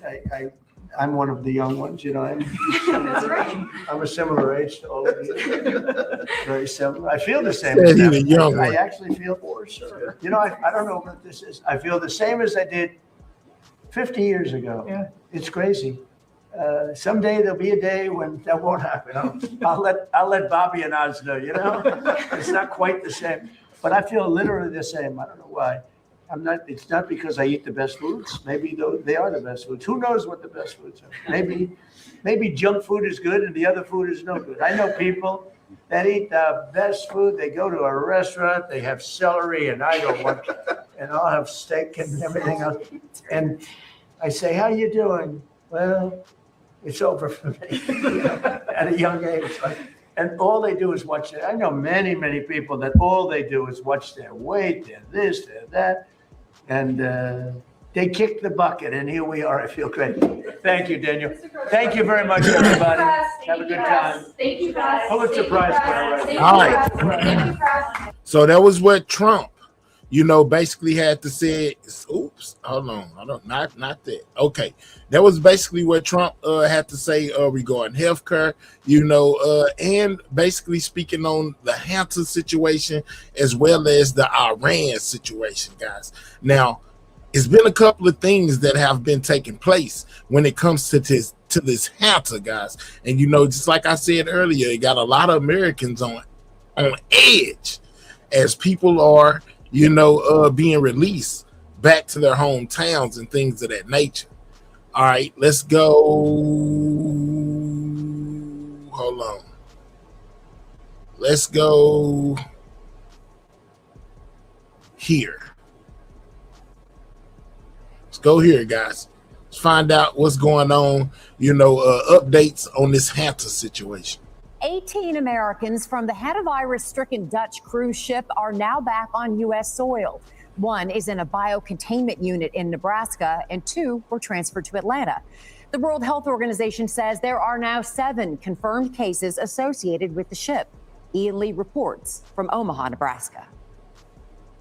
Aerial video shows a couple from the MV Hondius arriving in Atlanta in full protective gear before being taken to Emory Hospital, one presenting symptoms. We have this under control and we're not worried about it. Health officials say 16 other Americans... Y'all heard RFK say we got it under control and we not worried about it. Okay, all right, let's keep going. The American people are most definitely worried about it. From the HANTA virus-affected cruise ship were admitted to the University of Nebraska quarantine unit Monday morning. We've been doing symptom monitoring as well as temperature checks.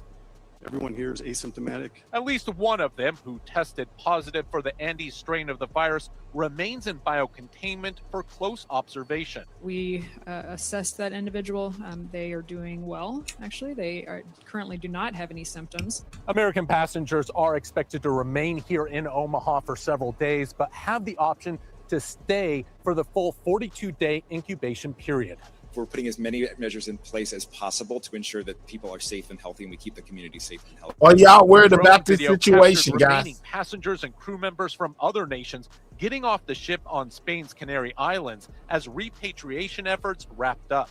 The past few weeks have been extremely challenging to us all. The ship's captain issued a video message praising those on board for their courage. I could not imagine sailing through these Man, what's going on with your head?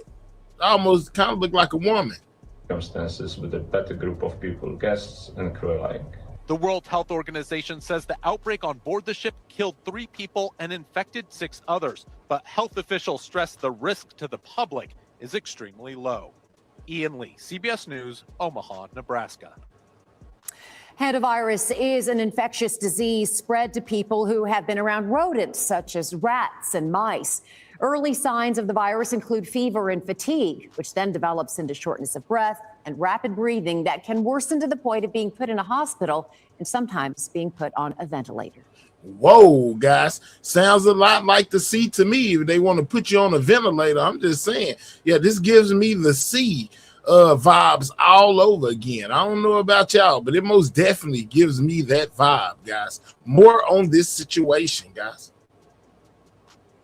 17 Americans and a dual U.S. British citizen are back in the U.S. after being evacuated from the cruise ship at the center They of bring them back to the U.S. 16 were taken to Nebraska to be observed and quarantined. 2 were brought to Atlanta. U.S. officials confirm at least 1 person is tested positive for the virus. That person remains in biocontainment. Health and Human Services Secretary Robert F. Kennedy Jr. said the U.S. has the situation under control and the administration is not worried. Roughly 150 people were on board the MV Hondius when the first patient got sick. Passengers started disembarking Sunday morning after it docked in Spain's Canary Islands. The ship set off from southern Argentina 41 days ago. Let's bring in CBS News Chief Medical Correspondent Dr. John LaPook for more working overtime today. So what it's most definitely giving me the C vibe today, and why are officials worried about this incubation period? You know, the whole thing about the incubation period is if somebody is exposed and they get infected, at any point in the next 6 weeks, they could get symptoms. And we know from previous outbreaks that, you know, this virus, this Andes strain of hantavirus, you know, was first identified about 30 years ago. So we know about it.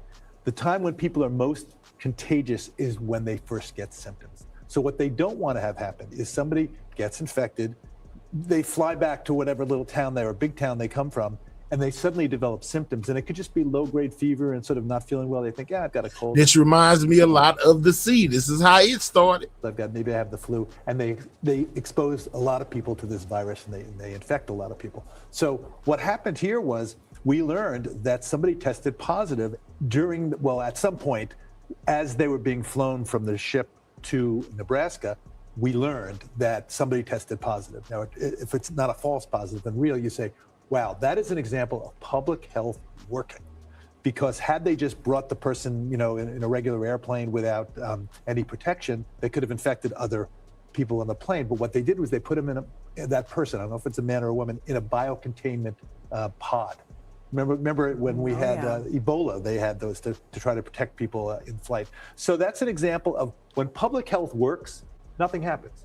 And people sort of don't celebrate, right? When the 11-year-old girl falls off a bicycle wearing a helmet, doesn't get a skull fracture because she's wearing a helmet, nothing happens. Somebody gets immunized against diphtheria and they don't get infected, nothing happens. So you're looking in public health for nothing to happen. And so far, this is a good example. Well, I love what you said on CBS Mornings today, which is this isn't just people telling you to believe this. You're looking at the science, and a lot of people. Man, everybody's talking about this HANTA, man. HANTA, however you say it. It most definitely got people on high alert, man, especially after what we dealt with that C.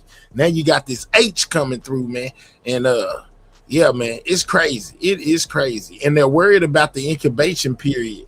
You know, that's what got them worried as well, as far as how long this has been going. On social media, all the comments, they're thinking, okay, this is the next COVID. This is not the next COVID, right? 100%. Okay. So what is reassuring to me? Let me help you is out. Not, I like that the WHO is saying it's not going to be the next pandemic. I like the CDC is saying it, but what I'm reassured by is the whole public health effort and the science. We understand the underlying science here. This is a virus that we know about. And so I don't have to take somebody's word. I've read the whole literature now. I mean, there isn't that much literature. And I am convinced by what I read that the risk of widespread dissemination of this is very, very low. Why?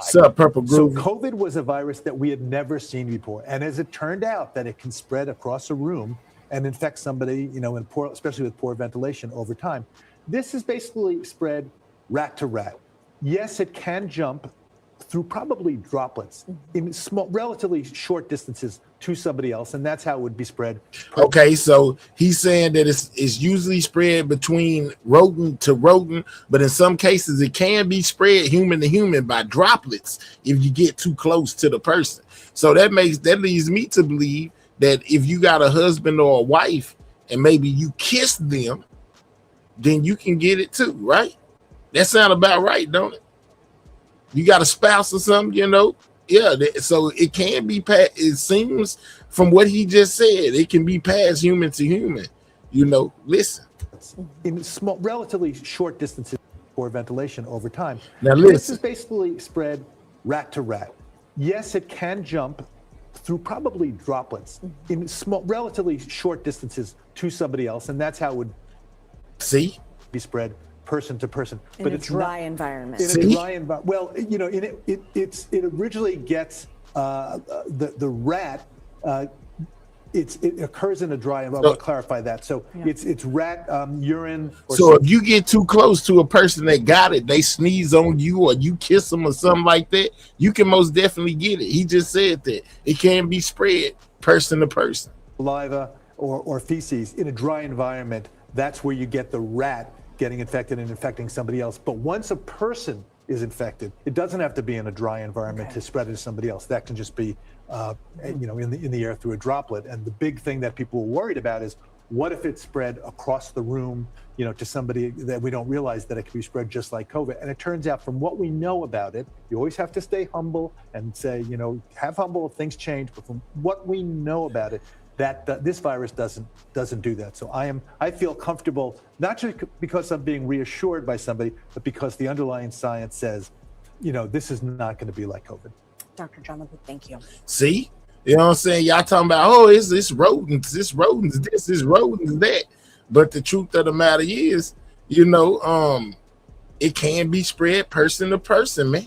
You know what I'm saying? And they have doctors from all over basically coming out and speaking on this situation with this HANTA guys. Here's another physician speaking on it. Says 18 people being monitored for HANTA virus in the U.S. Wow, 18 people so far. Of battling the COVID pandemic. Why is this less of a threat? What's up, Mad Dog? Well, for several reasons, but I'm really glad that they're starting to molecularly test the patients. This is really important. It's only through seeing the virus through actual testing rather than waiting for symptoms that you can really understand what's going on. We know that people on the ship are at risk, and I remind people, both the crew and the passengers, and we owe them also testing.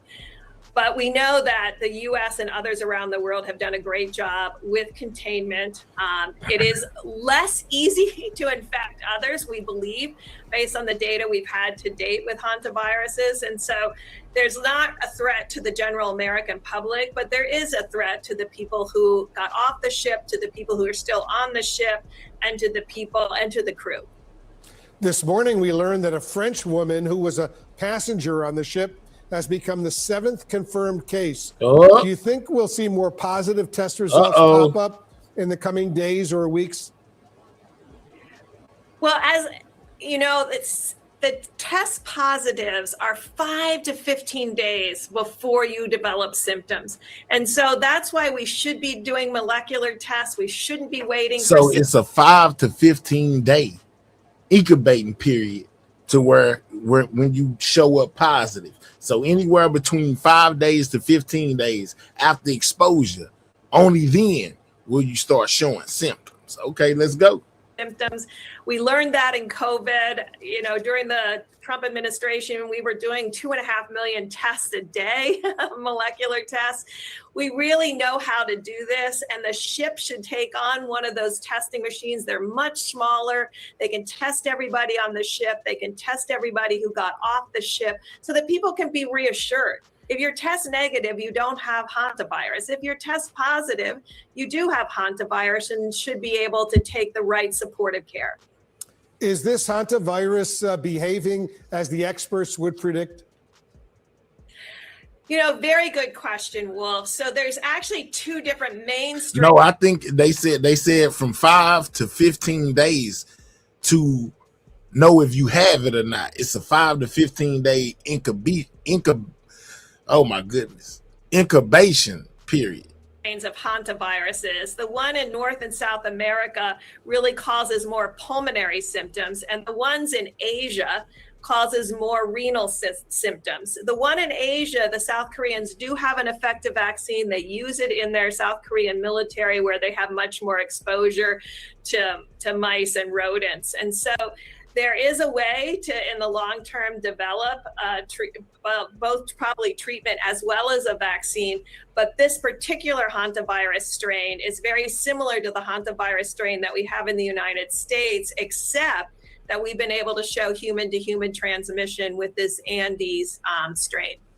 Do you have any concerns, Dr. Birx, that key word? She said we have been able to show human-to-human transmission.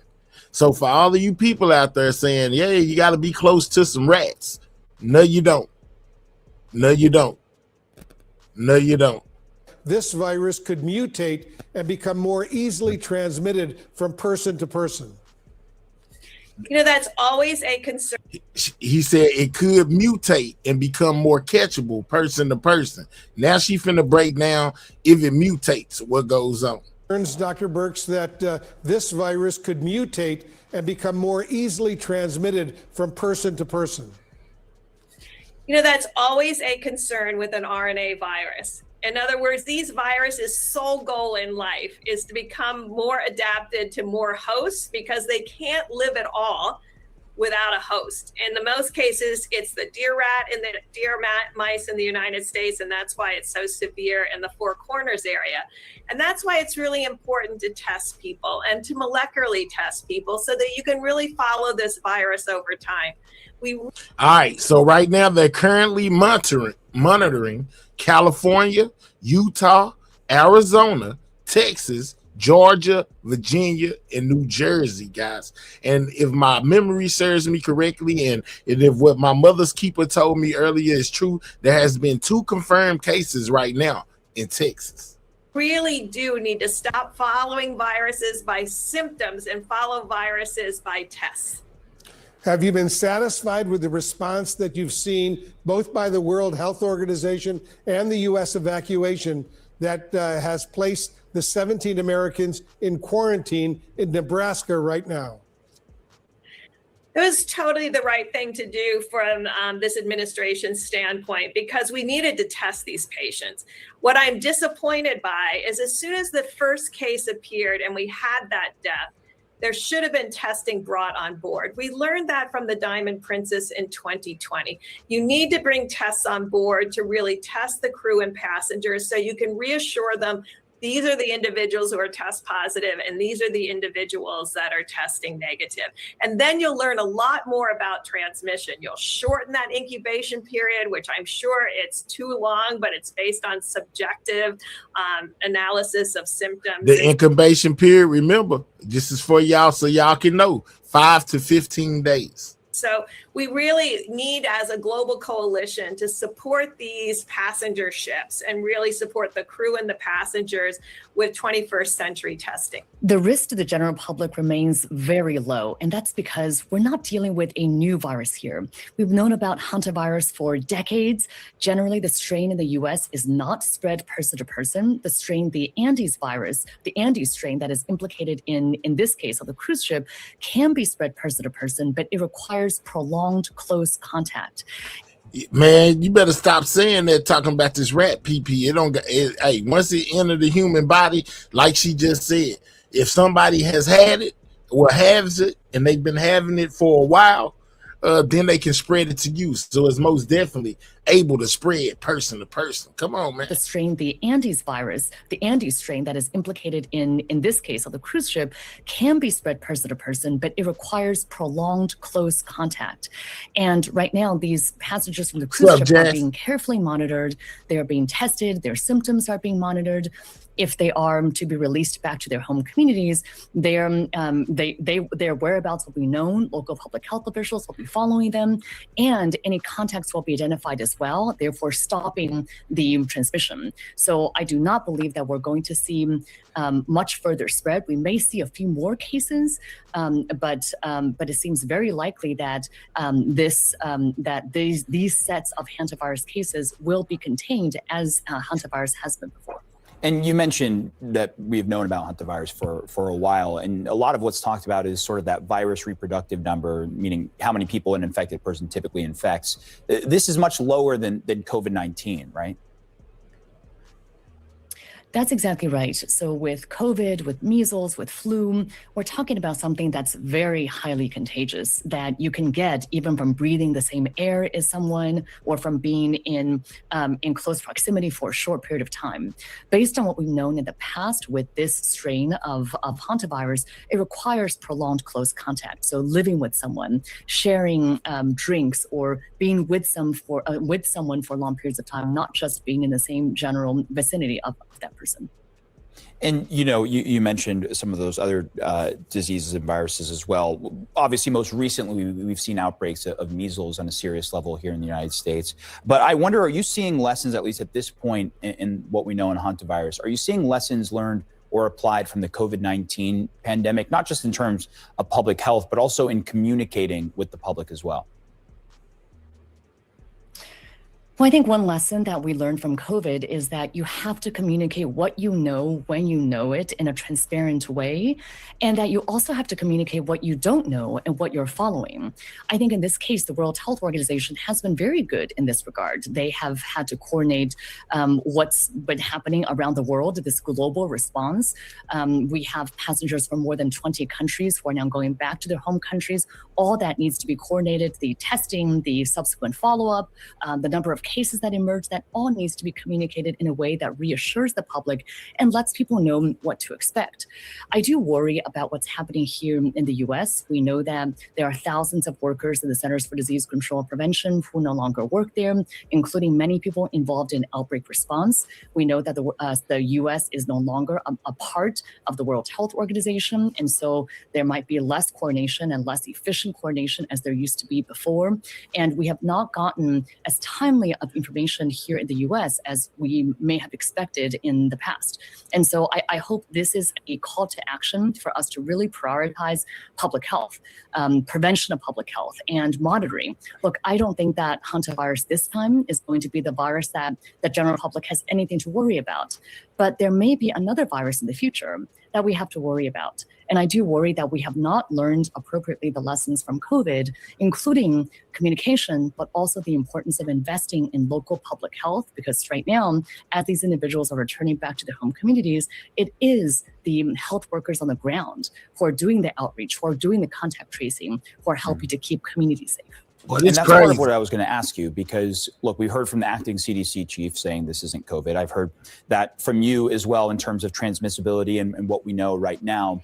But I wonder, moving forward, what are you looking for? What is going to be the most critical portion of managing hantavirus here in the United States? And obviously, it's contained at these facilities as far as we know right now. But what will be most important moving forward?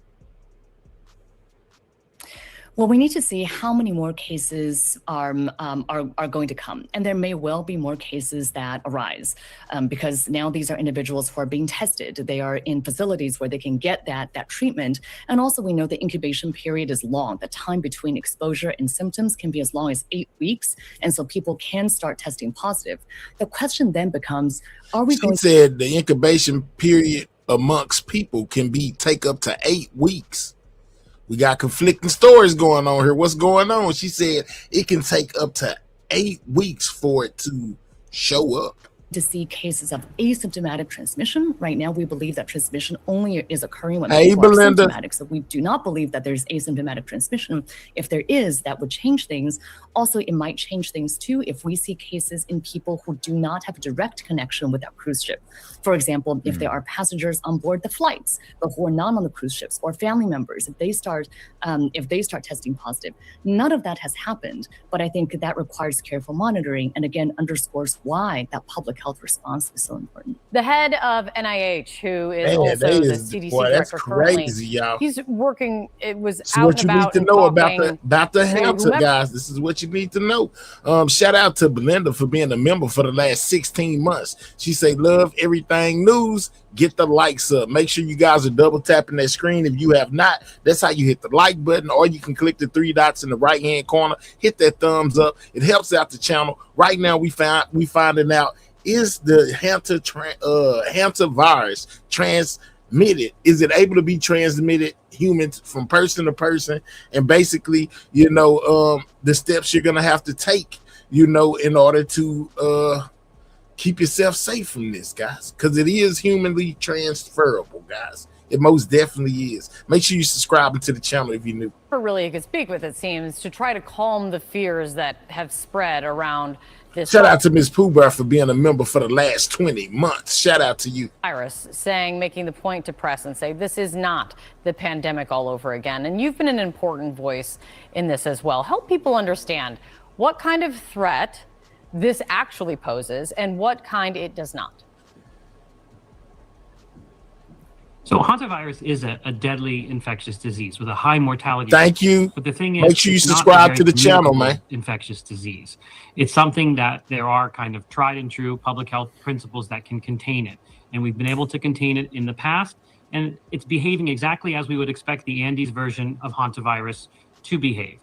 And I think that should be reassuring that, yes, this is a public health emergency. Yes, we have to deal with what's happened on that ship and all of those individuals, those passengers that are now going to go through this incubation period. Some of them are going to test positive, but there hasn't been any secondary cases outside of that ship, and there are plans in place to deal with that if it were to occur. So I'm pretty confident that this is something that is something that's going to be handled well. And remember, not every public health emergency rises to the level of an epidemic or pandemic threat.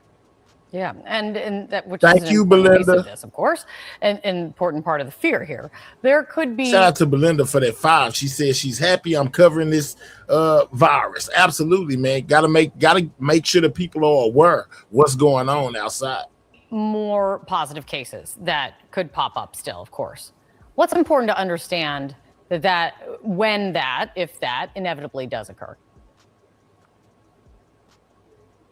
This is expected. That's why we're going through all of this. That's why these 17 Americans are being evaluated. Man, this dude said this is expected. No, it ain't. I hope it wasn't expected. I didn't expect to be dealing with nothing else past what I just dealt with, which was the sea.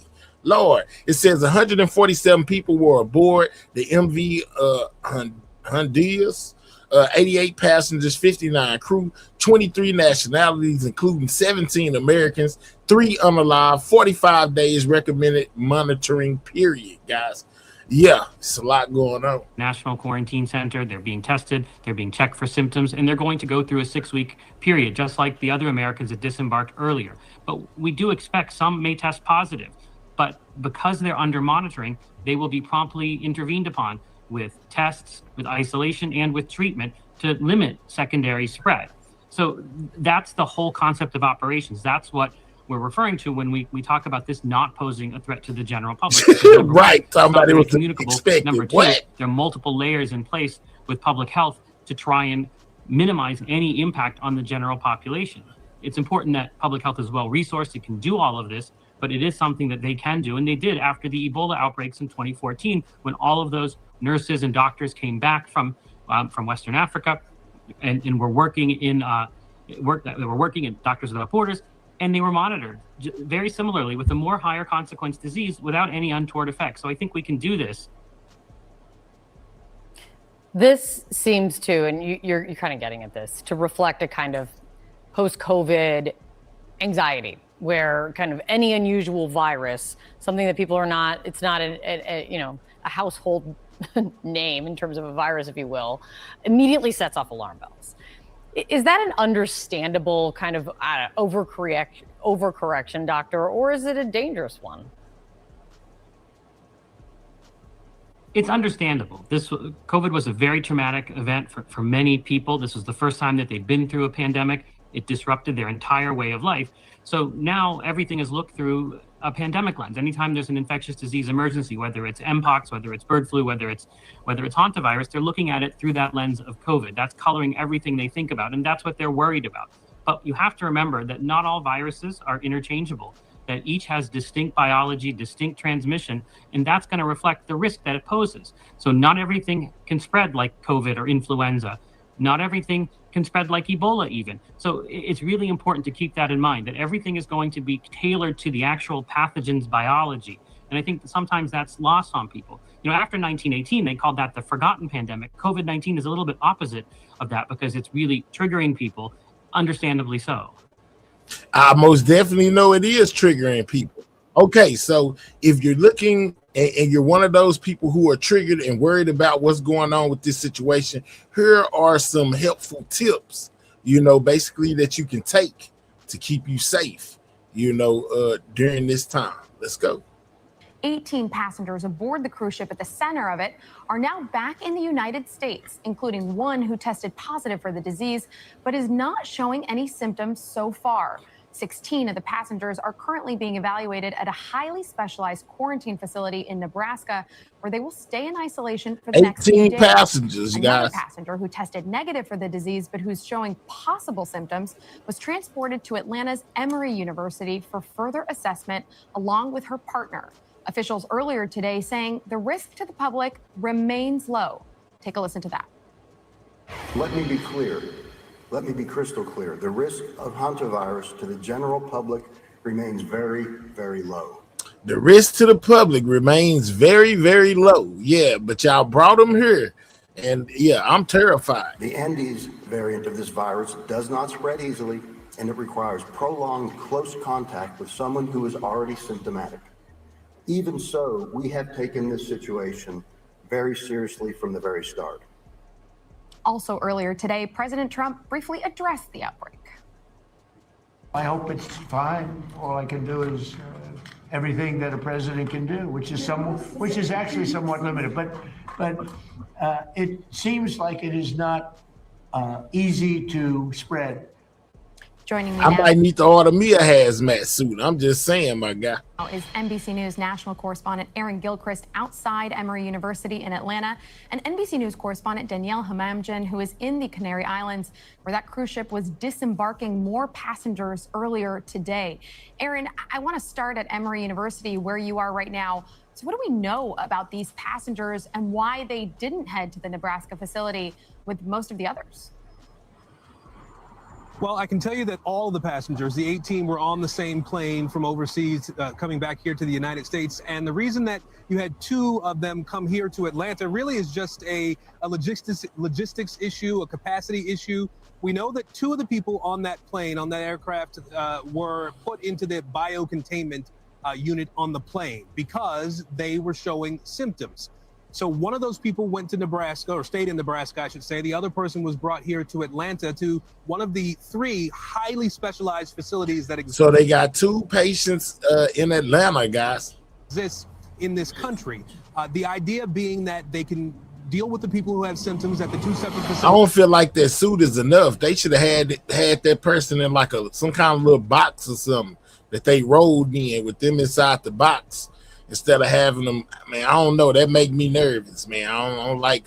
Man, not even the suit might not even be strong enough. They needed like a bulletproof box or something, you know, where they stuck them in there with their own air and stuff. I'm just saying. And if some of the 16 other people in Nebraska start to develop symptoms or become confirmed cases of hantavirus, that facility wouldn't be overwhelmed trying to treat them, and there would still be more space in Atlanta as well. And so that really explains the fact that they just outside is scary to me, man. You know what I'm saying? Yeah, the fact that you're just outside, you know, is very scary to me with people in hazmat suits, and you're You had the two facilities come into play here. I can tell you that the two people who are here in Atlanta are a couple. One of them was showing symptoms, one was not, and as best we know at this point, that is still the case. So one is in a setting where they can be monitored, the other is in a setting where, if necessary, they can be treated. I want you to hear from federal health officials when they told us about this virus and how it is spread for folks who are here in the United States and are curious about Not that. yet. Not yet. Typically, we're talking about exposure to specifically to bodily fluids. And Yeah, you saying it's not airborne? Not yet. You know what I'm saying? Not yet. It could be. It ain't there yet, but it could be. That could include things like saliva. So if you're sharing eating utensils, kissing, touching, those type of things. It can also mean just being really, really close to that person for a fairly long period of time. So we're calling that 6 feet for at least a cumulative number of 15 minutes. Wow, And he Monica, stay 15 feet away.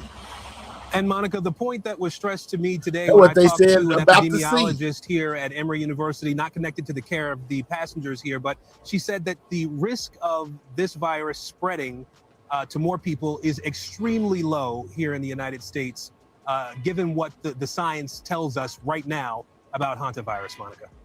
Aaron Gilchrist, thank you. I know there have been so many questions about that, and there will be more in the days to come. Danielle, turning to you now, there were more evacuations, right, from the ship before it departed the Canary Islands for the Netherlands. But what can you tell us about those evacuations, and what even happens to this ship now?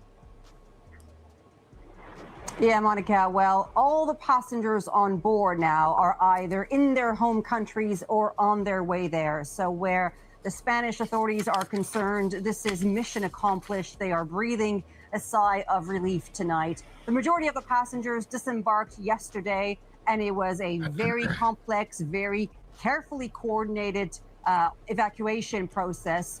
Yeah, they got them coming off the boat. They don't got on nothing but a mask. Look at this.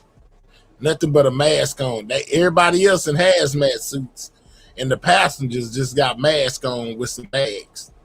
Come on, man. The remaining passengers were evacuated today, but I have to say throughout the weekend, Monica, officials had their eye on the weather because they knew that there was a weather system coming in that could potentially delay the evacuation, which is exactly Your what guess is as happened good as today. mine, G. Suddenly this afternoon, the weather shifted. The winds became very strong, so strong, in fact, that they could not disembark on the tugboats that went to the ship, which had been done all day yesterday. And so the ship briefly had to dock, as you can see there on the screen, and 6 remaining passengers got off, as well as 19 crew members and 3 doctors. You can see them waving there from the bus. They boarded the bus almost immediately as soon as they stepped foot on land, went straight for the airport, which is about a 10 minutes drive. They were hosed down, decontaminated, and both flights, repatriation flights, headed towards the Netherlands. For some of the Australian passengers who were there today, they will quarantine in the Netherlands and then go off to Australia. What happens to the ship? Well, it is now on its way to the Netherlands with crew members and the body of one of the deceased passengers. Get to the Netherlands where it will be disinfected and decontaminated, Monica.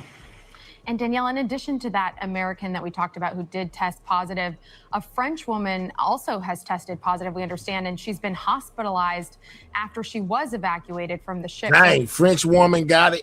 And yeah, don't get too comfortable, because even though y'all hollering about it's not airborne, it most definitely can evolve, guys. And if it evolves, it most definitely can be airborne. What more do we know about her condition? She was asymptomatic on the ship. In fact, they could not conduct PCR tests. They just didn't have the capabilities to do so. But staff and the doctors on board would report every 12 hours an update on the passengers' conditions. And there were no symptoms on the ship. Now, yesterday, within hours, the French Prime Minister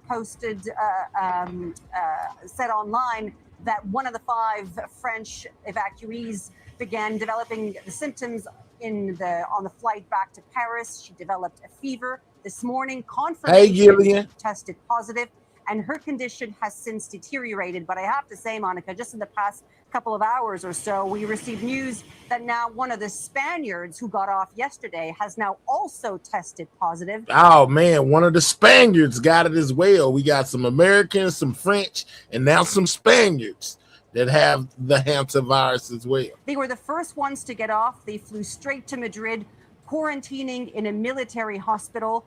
This person, we understand, has not shown any symptoms, but additional tests will be done, and the results will be known later this evening. So once again, not only I don't know. You know what I'm saying? I don't know why only vaccinated people are the ones that had it. Somebody in the comments let Queen of Detroit know. Why come only people who have been vaccinated are the people who have it so far? Yeah. Make sure you subscribe to the channel. If you ain't hit that like button, double tap the screen of your mobile device or click those 3 dots, hit that thumbs up. It helps out the channel, man. You know, we finding out about the HANTA, guys. Everything we need to know. Shout out to everybody that can hear the sound of my voice. Positive in France, but as well here in Spain. Danielle Hamamdjian, you have been working around the clock on this, bringing us all these developments. We really appreciate it. Thank you. Joining me now is Dr. Jeannie Marazzo, the Chief Executive Officer of the Infectious Diseases Society of America.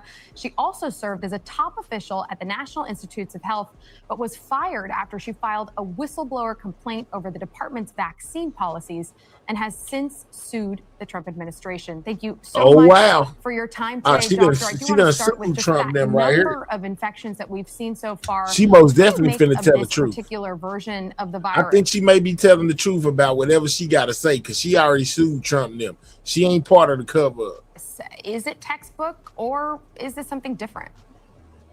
You know, I think about textbook knowledge as absolutely, Gillian. I remember that, and not necessarily the thing that you read about in the morning on Twitter. This is a great example of the textbooks just haven't caught up with what we're learning about this virus.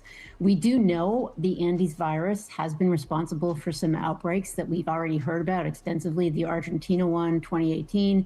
There was even an outbreak in hikers. They said, listen to the word that she's using, an outbreak. It has been already responsible for some outbreaks that we have heard of. Outbreaks.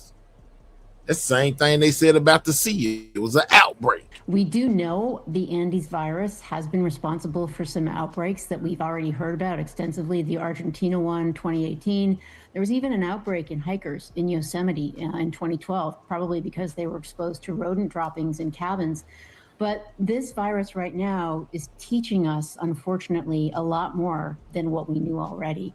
We're really interested about this whole concept of transmission between asymptomatic people. It's now sounding like we're having people turn up positive who did not have symptoms and are getting off the boat, and presumably we're not spending time in the same cabin with the index cases. So again, a lot to learn, and it's one of the reasons with very high mortality associated with this virus that we're trying to take appropriate precautions without freaking out. Yeah, without freaking out, I think is an important part of it. I absolutely agree. I want to drill down more on what you make of how the repatriation of Americans has been handled so far, given what we do know about how the virus spread specifically and what you just alluded to in terms of maybe this new information we're getting about what might be happening. Exactly. So my understanding is that everything has been handled or orchestrated, as your correspondent implied, with really beautiful precision and care. I think that the people who organized the evacuation were very, very conscious of the possibility that there could be airborne transmission, even with brief periods of contact. Again, because what airborne? What they said it's not airborne. People who organized the evacuation were very, very conscious of the possibility that there could be airborne transmission. Very conscious of the possibility that there could be airborne transmission. Very conscious of the possibility that there could be airborne transmission. Very conscious of the possibility that there could be airborne transmission, even with that there could be airborne. You know, it could be transmitted airborne. That it could be. She didn't say it can't be. Or there's no way possible it is, right? She didn't say that. She said it could be airborne. Just saying, man, y'all playing. Brief periods of contact. Again, because we hope that's not the case, but we really can't rule it out until we know downstream what the effects of contact were for these passengers. So my impression is that they did a very good job. They put people in biocontainment units, from what I understand.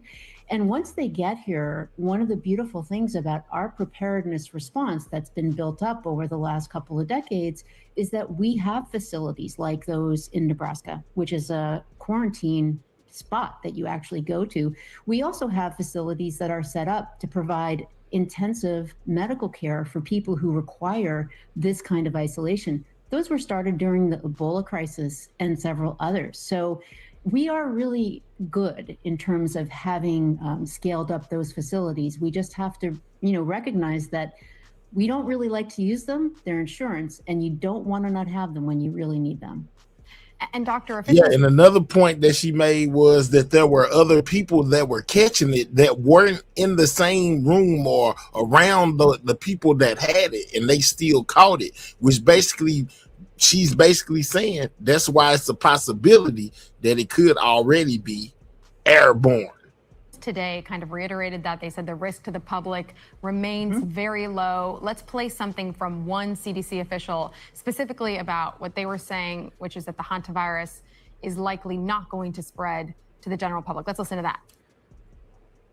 There are no guarantees in life. We're putting as many measures in place as possible to ensure that people are safe and healthy, and we keep the community safe and healthy as well.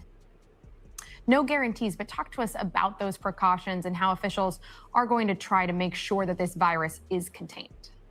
Sure. So one thing that I think people should know is that in the healthcare setting for hospital workers, nurses, physicians, staff, there are very good precautions that we have used for many infectious diseases that work fine. So No, Gillian. No, Gillian. I ain't gonna let you spin me or the people. Listen. That the strand that he had, or that his wife had, was not maybe airborne, but from the ones on the ship, the lady and the gentleman that came up earlier basically and spoke, they most definitely said that it can morph, you know what I'm saying, or it can change, and if it morphs, it most definitely could become airborne. If they are seeing patients, as long as they use universal precautions, in this case, you probably want to go a little further, use an N95, have to do that, should do that, that it's safe to take care of these patients. So that's important. In terms of the people who are exposed and being ushered into quarantine, Melissa, the CDC did today. Melissa, this woman right here is a professional. She deals with this type of stuff. I forgot what her title was exactly, but she is very experienced in this field. And I'm not telling you anything that she did not say. You know what I'm saying? Yeah, so I'm not one of them, what you are, a microbiologist. I'm not one of them. But I think this lady right here holds a higher position than you. And she most definitely said that. Let's start there. Release guidance for people who are considered high-risk contacts, and those are the people who are coming back. And some of the things they don't recommend, for example, is sharing a bed with somebody else, sharing personal items like toothbrush, that kind of thing, sharing food, sharing beverages, even attending social events or visiting crowded venues. So all of those things during that period of quarantine, which we now hear is 42 days, are things that we're probably not going to want these folks to do. Again, it may be in an abundance of caution, but because that incubation period is up to 7 weeks, maybe so, Melissa, because we're now seeing people with positive tests. Hey, if I ain't understand that right, my bad. I'm sorry. Yeah, all right. People were exposed more than a week or two ago. Again, we want to really exercise caution with these folks. Is this enough? I think it is right now. What is going to be concerning is if you start seeing tertiary cases of transmission. These are people who weren't on the boat. Okay, so if we start to see somebody who was on the plane or on another plane from somebody who was on that second plane, I don't think it's going to go there. I think these chains of transmission are going to just die out. But again, it's a serious virus. No treatment, no vaccine. We want to be careful. Dr. Jeannie Marazzo, there's so much more to this conversation. Thank you for helping us understand a bit more about the virus today. My pleasure. Thank you. All right, so we got that, from some people who most definitely know. She says, coming on shore, OT could mutate in an instant, depending on what alignment you may have. Okay, all right.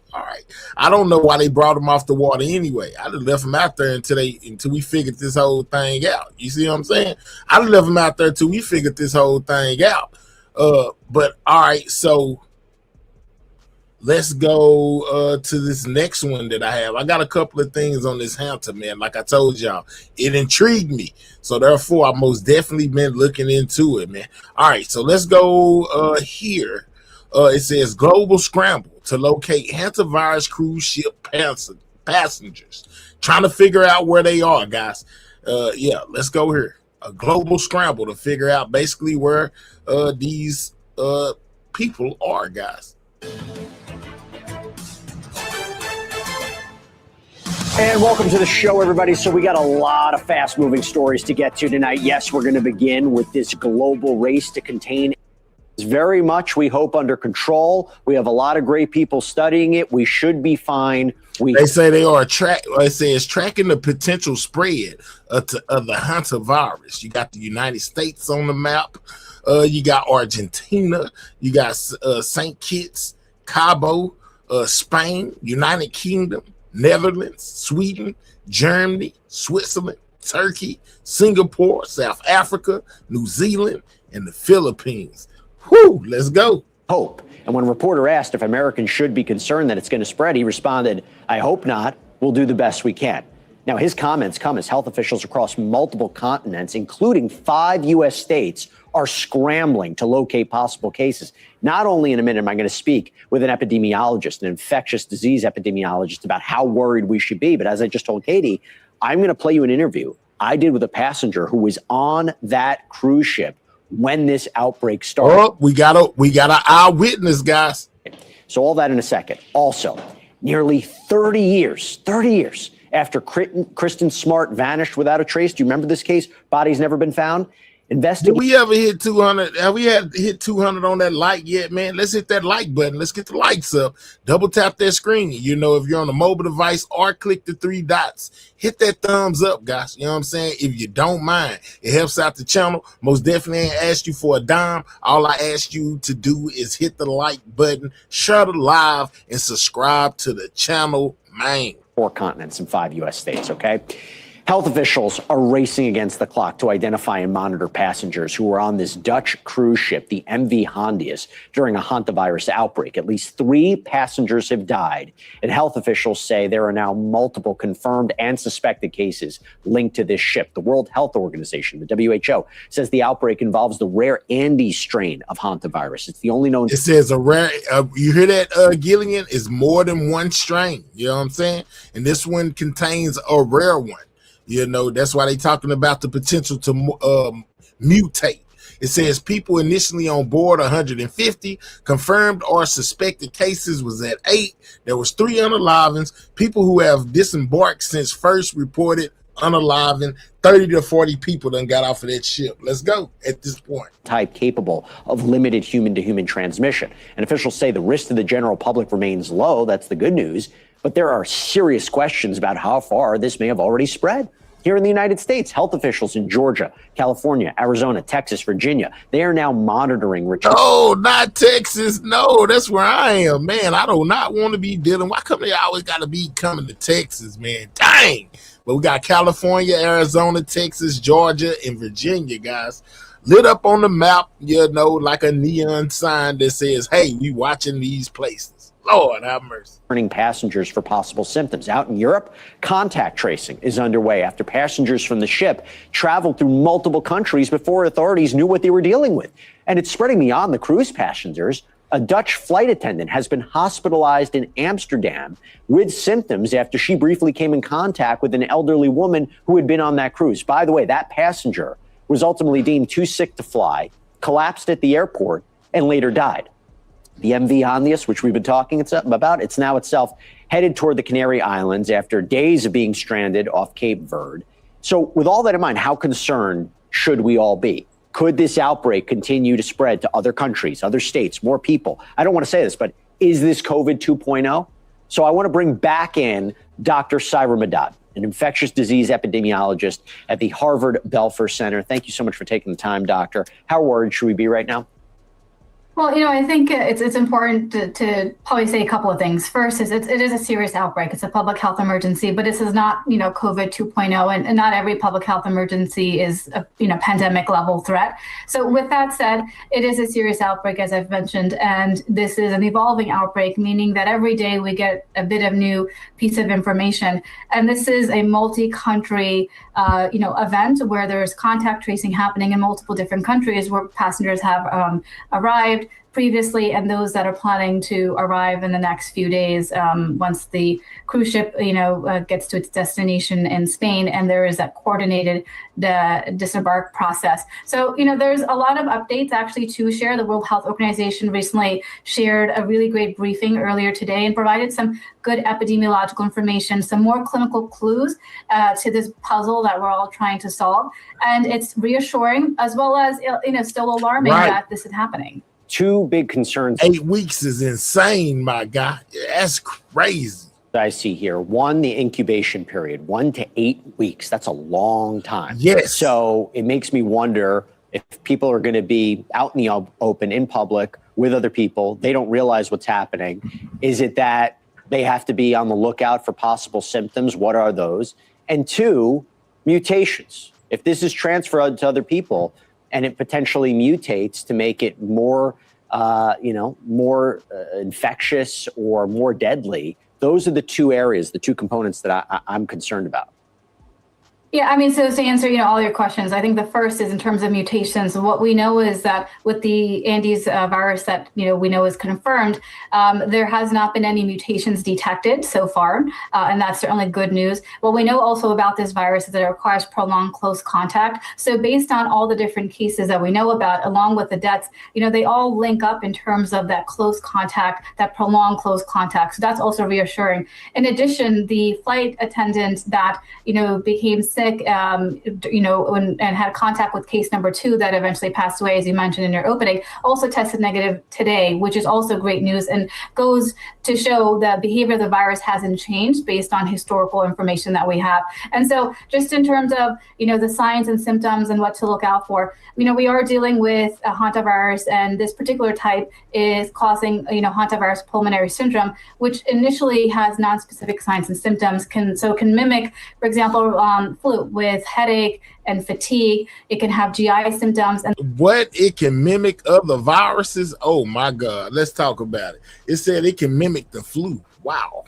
Then progress into shortness of breath and then impact your lungs, causing respiratory distress and shock. But, those that should be most worried are those that have close contact with these passengers on these ships, as well as any contact that we know about that's suspected. And so it's a very small group, a number of people. And the last thing I'll mention is contact tracing. And what does contact tracing mean? It means that anyone that we know is suspected or has been exposed to any of these individuals, we look at both forward and backward, meaning we look at contacts before and we look at contacts after. And so there's this very long list of, that's generated per passenger, per suspected case to understand who they may have contact with. So in theory, yes, this could be an outbreak where we may see some additional generations of this virus, but because contact tracing is happening on a large scale, I'm, hopeful that, we understand kind of the full spectrum here. And I appreciate you expanding upon that point. I guess the two follow-ups to that, one, just to confirm, is somebody only able to transfer or transmit this virus if they have active symptoms? So if they're asymptomatic, they can't transfer it, number one. And two, what do people do right now? I mean, there's parts of this where it could mimic what looks like a cold or someone getting sick for something else. How do people? It can mimic other things, guys. It'll make you think you got the flu or common cold, and the whole time you walking around with the HANTA, about to pass out. Protect themselves. What kind of precautions should they take? Yeah, no, two, I think, really great questions. I think first is what should everyday Americans or people generally do. If you haven't been, on the ship or close to somebody that's been exposed, your risk is very low to zero. For those obviously that have close exposure, that's when you want to continue to monitor yourself. Now, I am concerned because incubation period is very long, as you've mentioned. And so as we talk about, symptomatic and transmission, what we know historically about this virus is that it doesn't transmit when you're not symptomatic, but that could change as we learn more about the virus, right? So right now, based on the cases that we have, based on the historical information on the Andes virus back in 2018 that caused an outbreak in Argentina, we haven't necessarily seen pre-symptomatic or asymptomatic spread, but that's the information we have right now. Doctor, I don't know if you've been on social media in the last couple of days, but unsurprisingly, when this has come out, there are people who are skeptical of the experts. There are people who are skeptical of the WHO. And look, I mean, rightfully so. There was a lot of issues and a lot of problems with communication when it came to COVID-19. How do people trust the experts right now? How can they have faith in it? Would you say it's because hantavirus we know more about and hantavirus has been around? How can people have faith in our institutions, in our experts, in these in the medical community about what to do? Listen, I hear you. And, everyone's looking at the sausage being made in front of them and they have questions, and rightfully so. But when we talk about an outbreak, this is a situation that evolves over time and we learn more. And while hantavirus is a 5-decade-old virus, we still are learning more and more about this virus today in this new outbreak. And so as we learn more, we share new information. Just like when I was on your show just a few days ago, we were speculating, is this person-to-person transmission? Could it be? But rodent population and transmission through rodents is the primary means, but there is that small chance. And now look, we understand that it has been transmitted through the Andes virus. And so as we learn more, we're able to share this information. And so my advice to those that are listening is that this is an evolving outbreak. As we share more information, it's because we're learning more, not that we're hiding something or we don't know. It's just we're sharing the best information that we have right now, and that may change tomorrow. And that's where all of us experts and those that are in public health and these medical institutions, we're on the same page as you all, and we're sharing information as we learn it. Real quick, we have about 45 seconds. With the U.S. leaving the WHO, government proposing a 50% cut to the CDC's budget, does that affect us? Absolutely. Global health requires global solidarity. And, when you're not part, of the equation and you're not at the table, then you're missing out. And these are global outbreaks require global response. I will say CDC is present and they are helping support the international response. So even though the World Health Organization, the U.S. pulled out of the World Health Organization, we still have a presence. And the World Health and the briefing today by the Director General did mention the support that the U.S. is providing. So we're still there, but I just wish that we were there more in an official capacity. Dr. Saira Madad, so happy to have you on to explain what we should be thinking about. Thank you very much. Thank you. Now, as I mentioned, one of the people on board the ship, the MV Hondius. So now we get eyewitness report, guys. One of the people that were on the ship talked to News Nation. See what they had to say. During this chaos was Turkish YouTuber and filmmaker Ruhi Kenan. And he was there, witnessed firsthand what was going on. He was there with the passengers, what was happening behind the scenes. By the way, he filmed this announcement by the captain announcing the first death. Remember this? One of our passengers sadly passed away last night, and told by the doctor we're not infectious, but the ship is safe when it comes to this. Yeah, and they came out afterwards and said, look, that was the information they had at the time. They didn't know there was a contagion. At least 3 of the passengers have now died. Several others have reported symptoms. They're being monitored by health authorities across multiple continents. Earlier today, I spoke with Ruhi about what he saw on that ship. Take a look. What was it like Once again, this is one of the eyewitnesses, guys. This was a guy that was on the ship. He looked stoned, but anyway, don't he? Look at his eyes. He looks stoned. He looked like he most definitely smoked bud. Cruise in the sense. When did you start finding out about the hantavirus? When did you start finding out that there was a problem? The problem is I never knew. I never figured it out that there was a virus while I was on board. It was only when I disembarked in St. Helena and flew to Johannesburg. The second person who died was with us on the plane, and she died shortly after we land to Johannesburg. And from that time, the ship management and us got to know that there is a virus on board. So we never knew that there was virus while I was on board. And you didn't sense anything. The captain, what did the captain say about what was happening? On 12th April, captain called us to let's go, Bob. Launch area for a meeting. It was very unusual because normally we had meetings at 6 p.m., but he called us at 9 a.m. and we normally never saw a captain in these meetings. So I thought there was something wrong. And we need 7 more likes, guys, to hit 200 on that like button. Double tap that screen of your mobile device if you have not, or click the 3 dots in the right-hand corner, hit the thumbs up. Those are 2 ways to hit that like button. We ain't asked you for a dime. I'm just asking you to appreciate my time by hitting that like button. Subscribe to the channel if you're new. Nature of my profession, I started filming for the good of the people. I thought the footage might be important. Maybe it could be used for proving something. And captain said the gentleman unfortunately died due to natural causes, and we're not in any danger of a contagious disease. So it was relaxing, but also it was misguiding, and we got the energy went low. Blue Sapphire. We got like upset, that. But Blue Sapphire say, and they turn around and say somebody unalive, but everybody is gonna be okay. Like what the? Yeah, for real. If somebody died, everybody ain't gonna be okay. That person most definitely wasn't okay. You know what I'm saying? What are we talking? What are we doing? If we knew that there was virus on board, everything could turn out differently. Yeah, I was going to ask you, look, they've come out and said basically at the time all right, my guy, make sure you subscribe. They didn't know that there was a contagion on board, that they've taken all the proper safety protocols. But looking back now, how do you feel about that?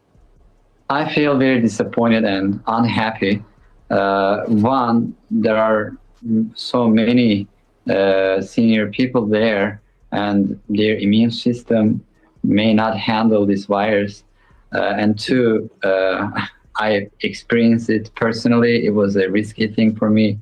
I have a family and I'm in self-isolation because of this problem.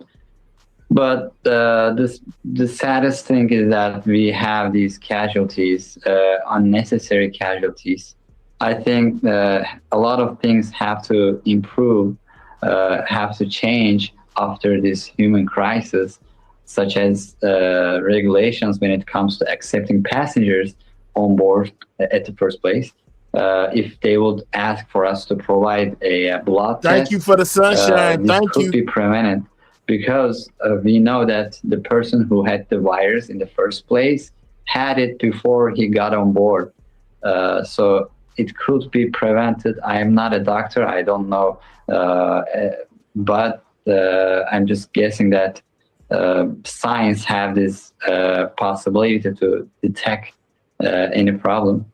Also, my final take from this disaster is that these ships, whether they are expedition ships or cruise ships, are very expensive. We paid around $10,000, and there could be a lab on the ship, and this after the first casualty, it could be tested, it could be analyzed. Even though we paid a lot of money, we didn't have these health amenities. There was only one doctor, and he was every time busy with people asking for seasickness medicines. And we could have more doctors. Do you know anybody? Are you in touch with anybody who's gotten sick? And did you know the people who died? I know people who are still on board right now, and I get news from them. They say that they're not in fear and they are being well taken care of currently. Okay. And there are additional support and doctors from the outside world. And the people are wearing masks right now. They are being isolated and they're having their meals in the cabin. But the problem is on 12 April, when we had the first casualty, if we knew that there was a virus, we could take these cautions before. Yep. So, by the way, as you heard, Ruhi's still in isolation. He doesn't know how long he's going to be in isolation for, currently showing no symptoms. Wish for the best for him, his family. Ruhi, thank you so much for taking the time. All right, coming up. Is the fragile ceasefire between... Yeah. Oh, we're going to keep that. Let's stay here. Stay here.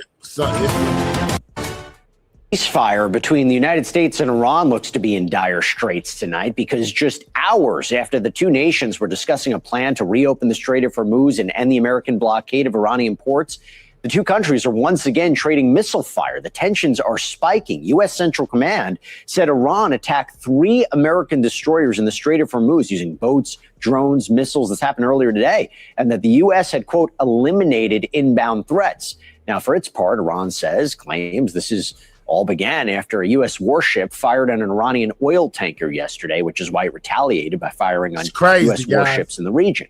And late today, an Iranian military spokesman said on social media, quote, the United States has violated the ceasefire. Now, no U.S. casualties have been reported. I sure don't see this situation with Iran being over anytime soon, man. Thank goodness. But according to Iranian state TV, the country's capital, Tehran, was rocked by explosions. They're blaming the U.S. and its allies for this damage. And by the way, this confrontation couldn't have come at a worse time because just a few hours earlier, it kind of looked like Iran was weighing a U.S. proposal to open the strait, lift the blockade, begin another 30-day ceasefire while the two sides kind of figured out a lasting peace. And there were also conditions for Iran's fiercely contested nuclear program in that proposal. But now, not only is that deal in doubt, it is uncertain if there's still a ceasefire at all. So here for the latest on this fast-moving story is News Nation White House correspondent Kelly Meyer, who I understand has also some breaking news for us about an attack on the UAE. Kelly, what do you have?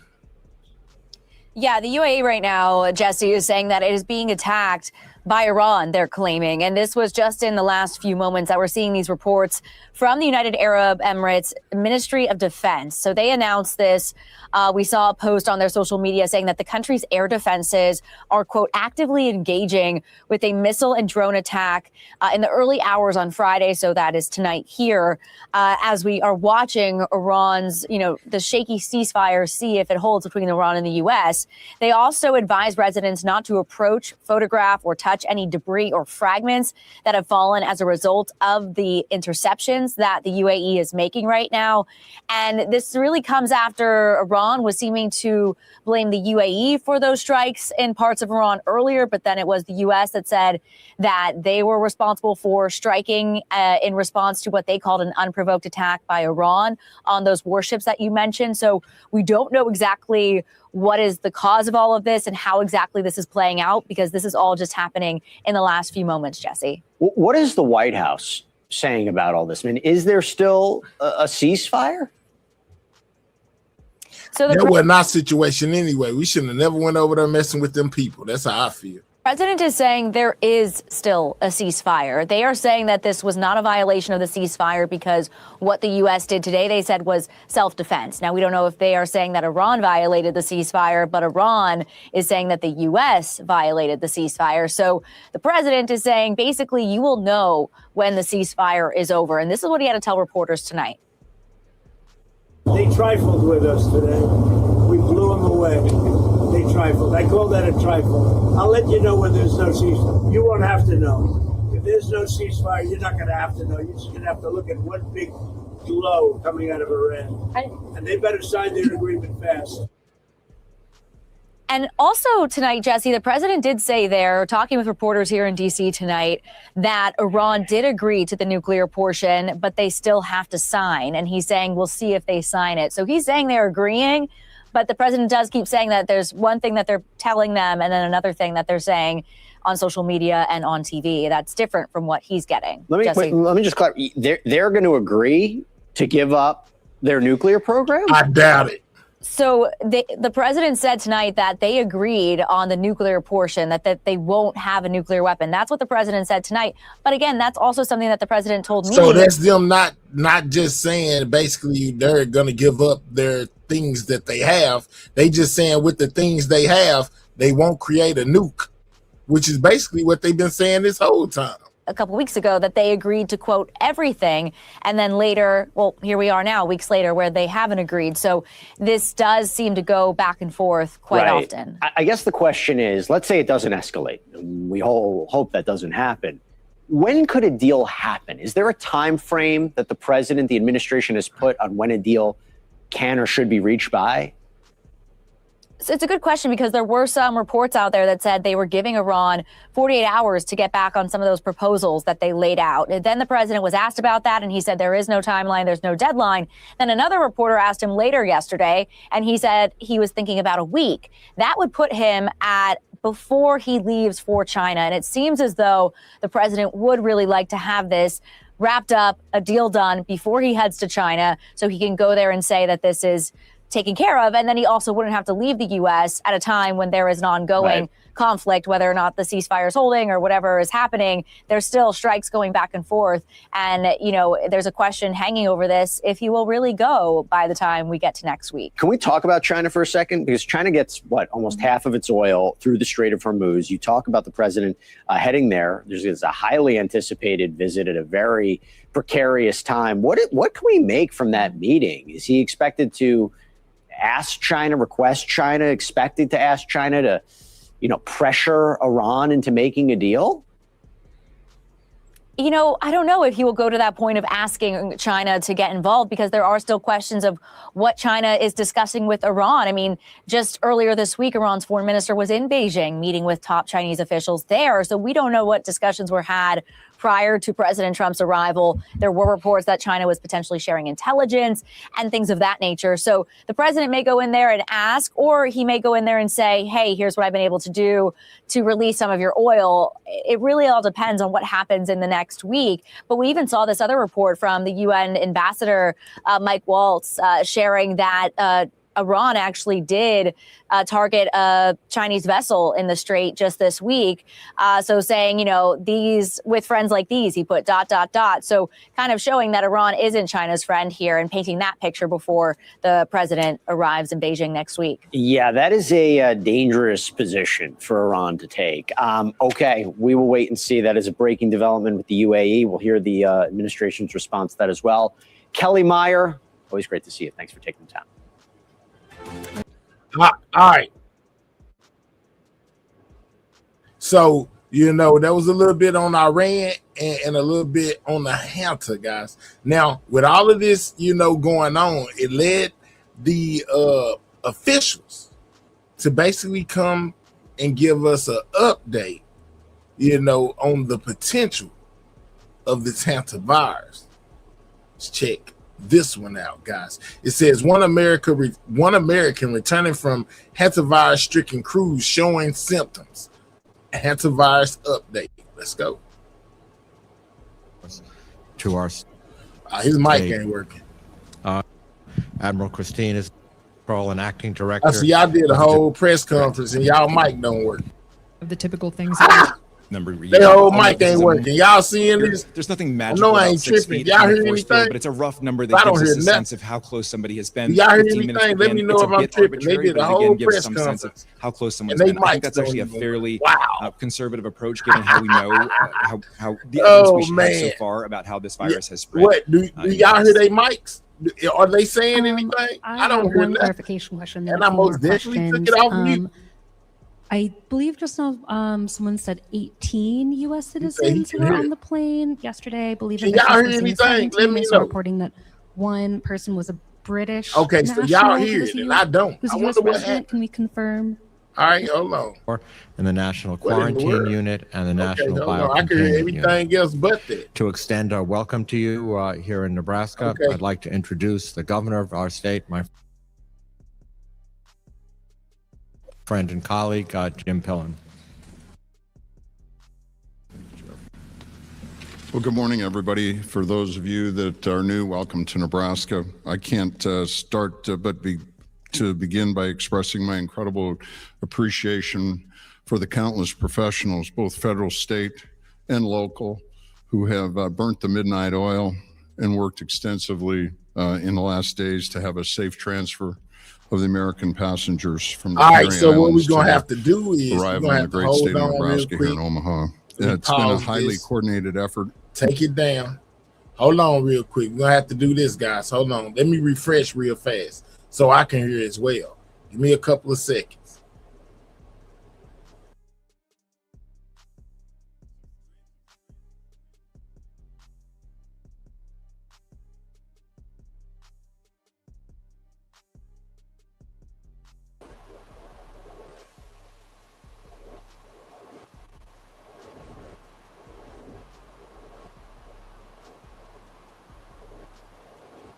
Many agencies.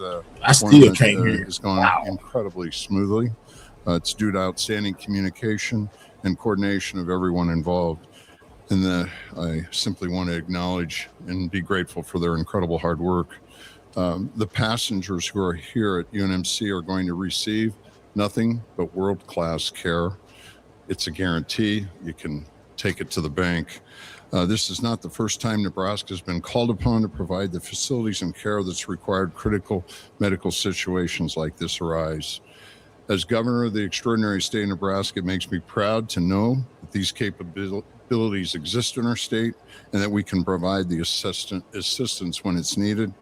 And I know all of my fellow Nebraskans are as well. As I could speak directly to the passengers who are now calling Nebraska and UNMC home for the coming days, we're glad that you're here. And we're going to ensure that you have the best world-class care possible. We know it's been very difficult for you and an arduous journey, one that will keep you away from your friends and your loved ones a little while longer.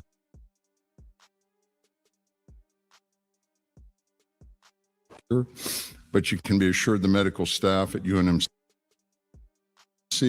are highly trained and compassionate, extraordinarily compassionate caregivers.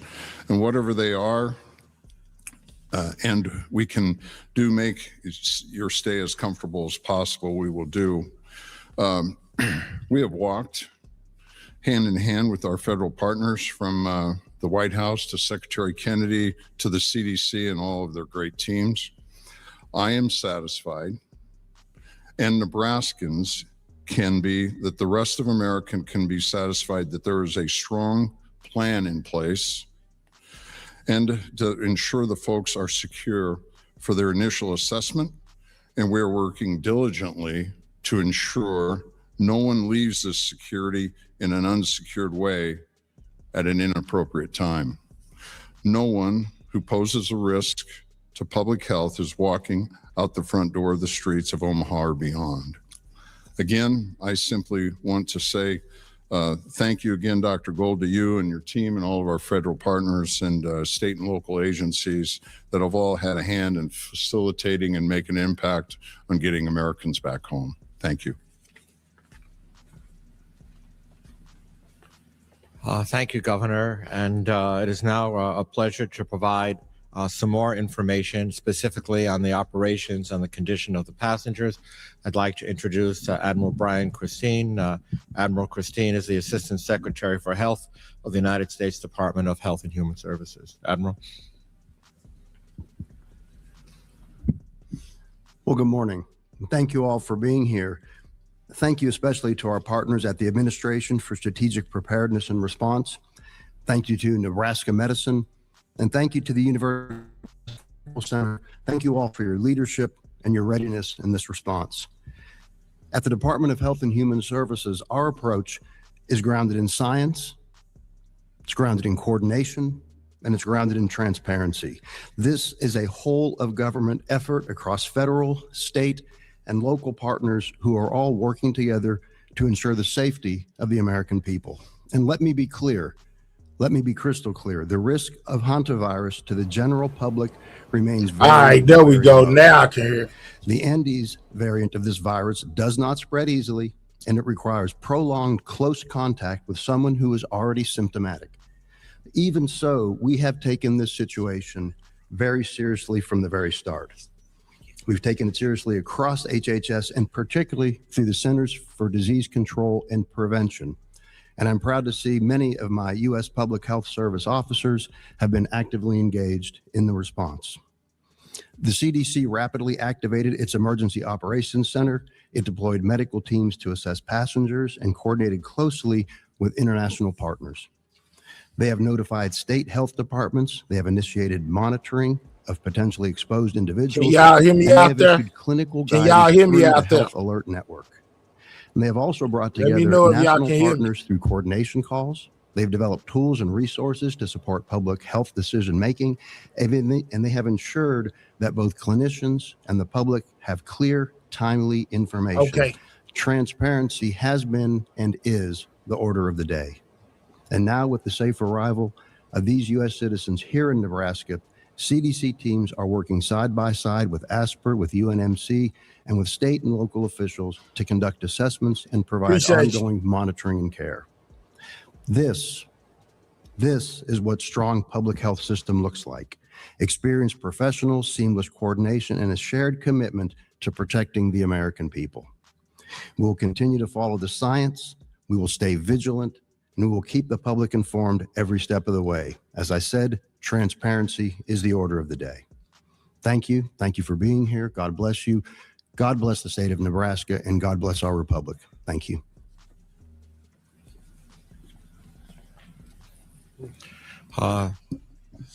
Thank you so much for those words. And now it is my pleasure to introduce Mr. John Knox, who's the Principal Deputy Assistant Secretary, Administration for Strategic Preparedness and Response in the U.S. Department of Health and Human Services. And he will give us an update on planning. What's up, Renee? Make sure you subscribe to the channel. Thank you, Dr. Gold, and thank you everyone for being here today. As mentioned, I'm John Knox. I'm the Principal Deputy Assistant Secretary for the Administration for Strategic Preparedness and Response. I'll start by noting that what you're all seeing here today is a true partnership and a demonstration between public and private partnerships. As all of you are aware, last night, with the coordination of multiple federal agencies and in partnership with state officials, HHS supported the Department of State in a safe repatriation of 18 U.S. citizens from the MV Honduras. This is a coordinated whole-of-government effort to safely return Americans home while protecting public health. Passengers were transported via Department of State plane from the Canary Islands to Nebraska with appropriate medical capabilities on board. HHS has worked with the State Department from the start for a seamless transfer back into the United States. Upon arrival, they were transferred here to the University of Nebraska Medical Center. UNMC was selected as the U.S. entry point due to its extensive expertise in handling special pathogens, and it's the only national quarantine unit in the country. It is one of ASPR's 13 regional emerging special pathogen centers, also known as RESPECs, that are within the National Special Pathogens System.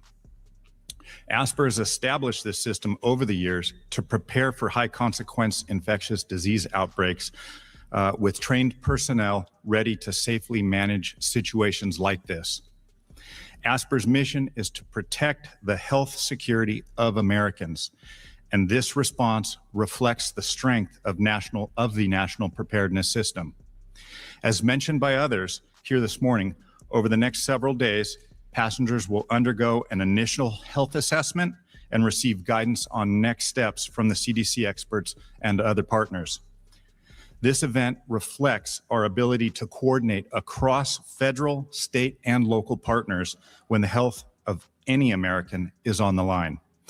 So at this point, I'm going to turn it back to Dr. Gold to continue. Thank you. Well, thank you, Secretary Knox. We have several So people. we're listening right now. We're listening to the officials basically give updates on this HANTA virus, and basically what's going on with it, guys. Make sure you double tap in that screen if you have not subscribed to the channel. If you are new, People here, as of course you can see, just to introduce them quickly, we have Brenton Jackson, Dr. Jackson is from the Centers of Disease Control and acting director of the Division of High Consequence Pathogens and Pathology. We have Captain Michael Gardner, also from ASPR, the regional administrator, Region 7 of the Mission Field Operations. We have Matthew Ferrara, who's a DVM and is a HHS counselor. We have Dr. Michael Wadman here from the University of Medical Center and Nebraska Medicine, and is the director of the National Quarantine Unit. We have Dr. Angela Hewlett, who's the medical director of the Nebraska Biocontainment Unit. We have Dr. Deli Davies, who's the interim chancellor of the University of Nebraska Medical Center, Dr. Michael Ash, who's the chief executive officer of Nebraska Medicine. And by the way, thank you for hosting us. And we have Dr. Ashley Newmeyer, the Director of Public Health for the state of Nebraska. And before I take your questions, I just want to say that UNMC and Nebraska Medicine are very honored to have this responsibility to repatriate these American citizens. There is no place in the country that they could be better cared for, more safely and more effectively. As the governor said, it is the people of the state of Nebraska, and indeed here in this microcosm, it is the people of UNMC and of Nebraska Medicine that really make a difference to truly lead the world. And today, as you're all gathered here, there is no other place in the country where they could be more safely and more humanistically cared for. We have a very simple rule here, and having served as the chancellor of the Med Center for more than a decade of my life, if we treat our patients the way we would treat family members and loved ones, we're going to be okay. And that's the rule. So with that, we're very willing to take your questions. There are microphones that we will pass around. If you do have a question, I will recognize you. And there are some folks who are carrying the microphones just to be sure that everybody can hear your question. And if there's a specific individual. We're not going to get to the questions, sir. We're not going to get to your questions. There was a couple of the officials right there because we're running short on time. All right. So they also had another press conference basically on this situation for the two people that were taken to Atlanta, guys. So the Atlanta officials came out and basically spoke on it as well. Let's check this one out. Good evening, everyone. My name is Anish Mehta. What was wrong with your mic? Andes virus. Considered an asymptomatic, but close. Is it me or is this extremely low? Let me know. Can y'all hear that good? It sounds extremely low to me.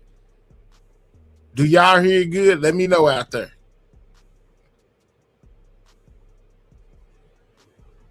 Here, I'm finna press play. Let me know is it low to y'all as well. Contact to this primary individual. And both are here at Emory in our Serious Communicable Diseases Unit. One is undergoing treatment, the other one is undergoing further evaluation and monitoring. Our team performed very well. We performed as expected with our partners. We really want to thank all of our federal, state, and local partners, and particularly Grady EMS, who we have trained with for years, who brought the patient very safely and efficiently from Hartsfield-Jackson to the Emory facility. We had a very easy and expected transfer of both individuals into our unit without any problems.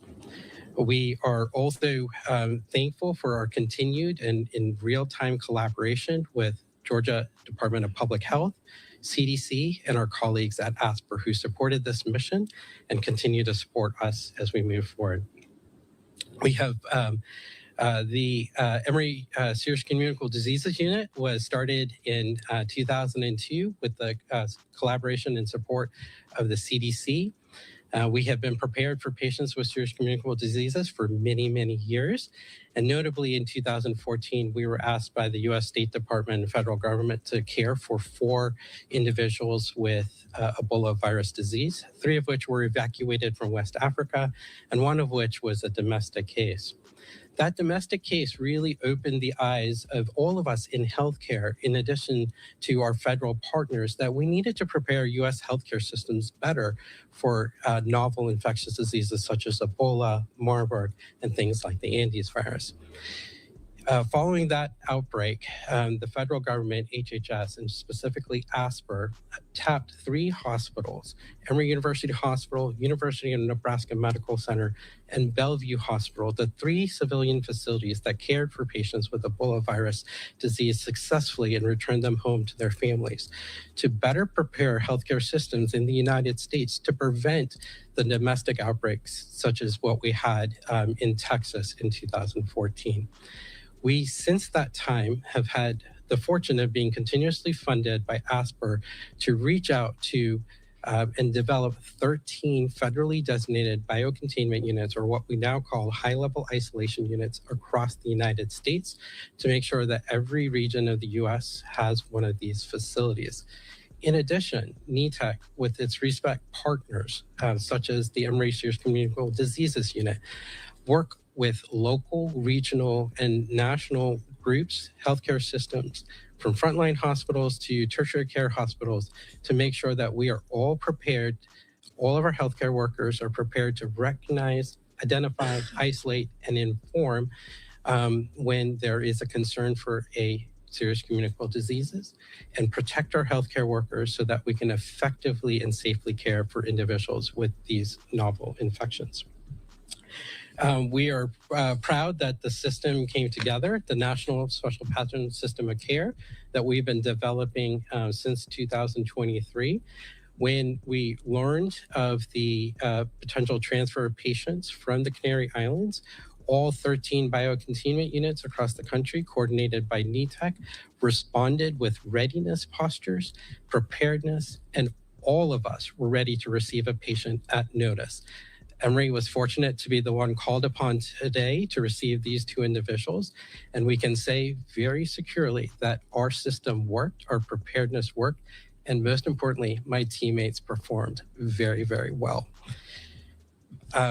At this point, I will turn it over to my colleague from the CDC, David Fitter, to give additional comments.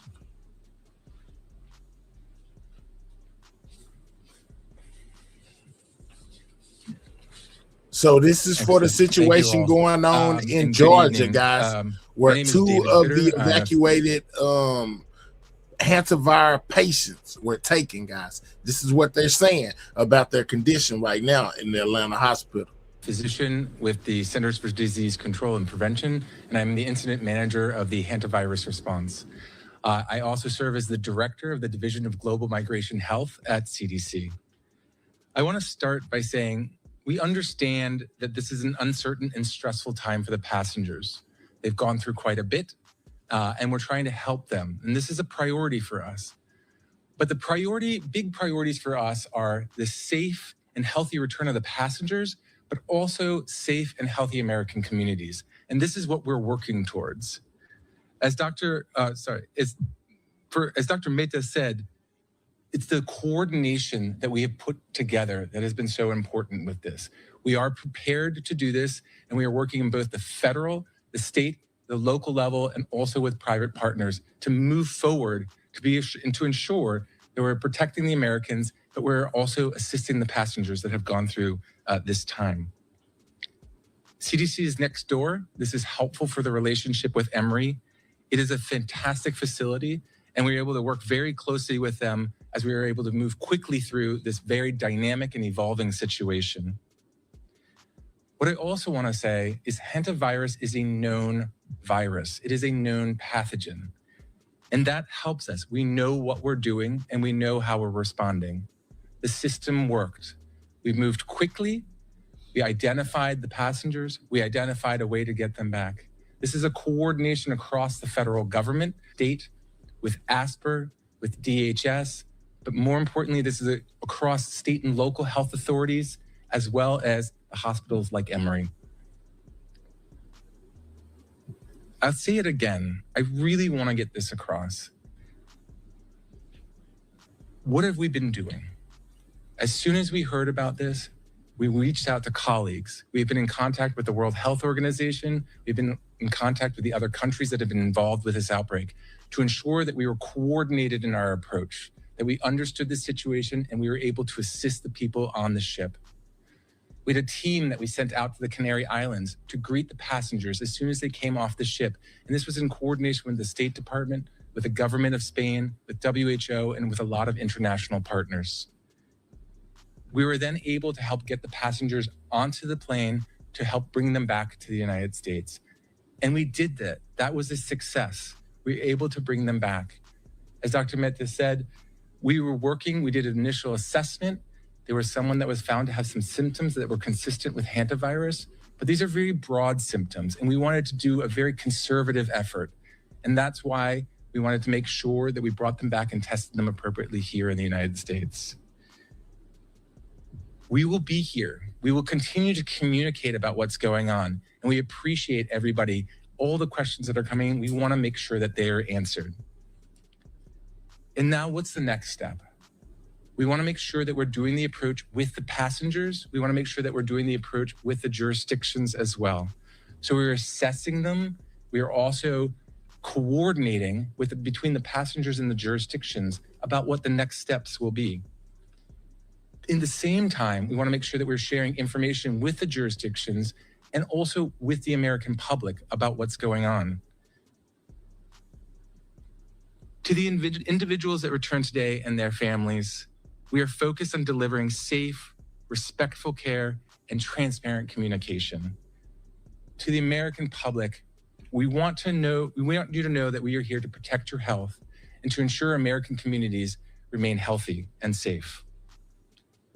I do want to reiterate this point. The system worked. We have prepared for this, and we activated the system, and we did it quickly, responsibly, and successfully. So thank you very much.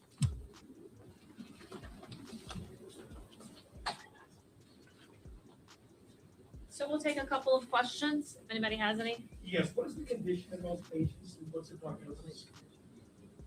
What's the condition of those patients and what's the prognosis? So at this time, we're not going to discuss any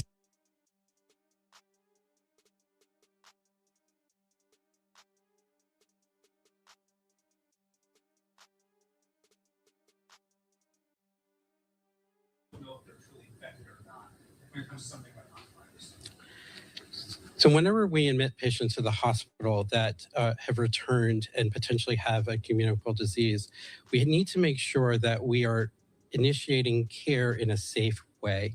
And if it's a serious communicable disease such as hantavirus, we need to make sure that our staff are using the appropriate protective measures to keep them safe while being able to effectively deliver the care. This is what teams like the Emory Serious Communicable Diseases team have trained for many years. We also need to make sure that we don't focus just on this potential serious communicable diseases. Our patients may have other infections that we need to make sure we recognize and treat, and also have maybe other medical conditions that we need to make sure that we support. So we need to integrate all of those factors into our care model, but also making sure that we do it in a way that keeps our healthcare and our community safe. To be clear, we're just at the symptomatic stage. We do not have a confirmed case at this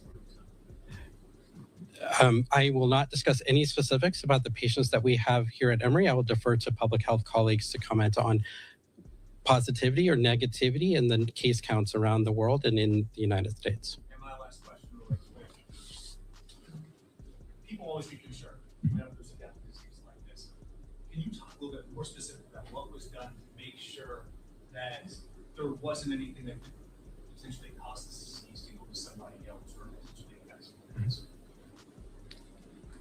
So as I said, this is a known pathogen, and we know what we need to do in this space. And one of the approaches we're taking is a more conservative approach around this. And so as they were, when they were initially on the ship, the passengers were asked to be in their rooms during this period of time when they went to the Canary Islands.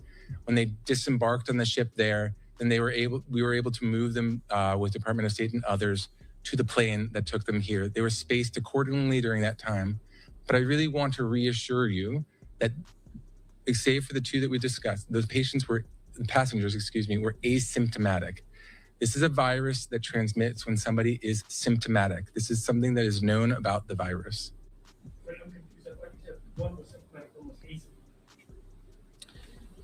Correct. The passengers that HHS asked us to receive here at Emory University in our Serious Communicable Diseases Unit. One was symptomatic when assessed when leaving the Canary Islands. The other one was a close contact of that individual who was not symptomatic.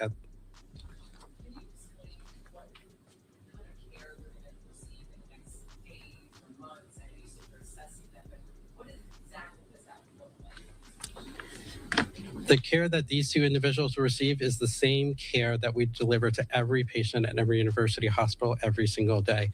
And that is a patient and family-centered model of care. So when, and I had the great pleasure of listening to my colleague do the initial assessment of these two individuals. And we, as we do with everyone, we take a very thorough history, understand all their previous medical history and their current symptoms, and make sure that we do an assessment of each one of those symptoms if they're having them, and make sure that we create a plan to alleviate them of those. That's what happened today. We did a very thorough assessment. We provided them any medications that they needed, and we did appropriate laboratory testing to make sure we were supporting as best we could their body's physiology. Can you talk about the amount of time you watch them? I heard it's maybe 40 days. It's a longer process than some of these other cases. Can you talk about how long they'll be here and watch the season? Yes, and so I'm trying to get at this, but trying to be judicious with my time as well. But I wanted to make sure that everybody knew that what we're looking at right now is monitoring with modified activities. And so what that's we want to make sure with modified activities that people are staying sort of by themselves at home. We're working with the jurisdictions and also with federal government, but with the passengers as well to make sure that they are comfortable with the plan. And the modified activities is what we're looking at is to stay out of crowded venues, to also avoid crowded spaces. If they need to go out for essential activities, to ensure that they are appropriately wearing any protective equipment with that. And this is, again, truly to be a very conservative approach. I do want to reiterate, we know this virus, we know how it acts, and this has worked well in the past to ensure that there is no further spread. What about the ones in hospitals? How long do you have to watch them when they're actually treated here at Emory, as far as to watch them before they can be treated?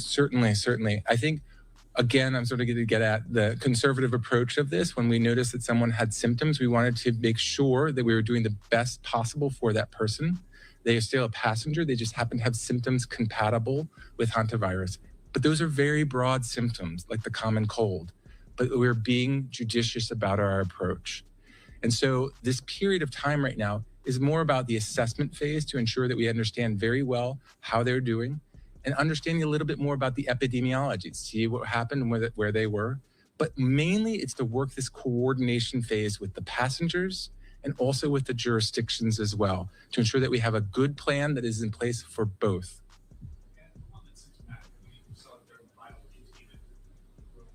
How similar is that to the care that patients were here for Ebola? So the patients, the asymptomatic patient is in the Emory Serious Communicable Disease Unit, which is the same unit where we took care of patients with Ebola, and we've taken care of other serious communicable diseases in the past. We are able to deliver in those rooms every level of care that we can deliver anywhere else in the hospital. It has the additional controls and engineering controls, physical controls, and trained staff. That's the most important thing. Our highly trained team that is able to make sure that we care for patients with serious communicable diseases without further exposures to healthcare staff or anyone else. As far as the spread of this, I think some people, do freak out on it and hear, of course, this with COVID, but can you talk about how this is much different and how does it spread, just kind of making comps with those fears that people might have, and of course, PTSD about I understand. There's a lot happening lately. And that's why I really want to go back to the known aspect of this pathogen. It is not a novel pathogen. It is very difficult to spread. This is a different strain. So we have hantavirus in the United States. It is a different strain of that. And this hantavirus, the Andes virus, is the only strain that is person to person. But again, very difficult to spread. It's the only part that's person to person. So it is person to person, and there's multiple strands of this HANTA, guys. Is close contact with bodily secretions or respiration, sharing things intimately, toothbrush, etc. And so this is very different than a respiratory virus. And that's what I really would like to get across. And I appreciate that. We want people to understand we know this virus, it's not novel, and we know what we need to do. It's crazy, guys. We have had a very good collaboration with all the governments, with all the institutions. It has been very, very, very nice.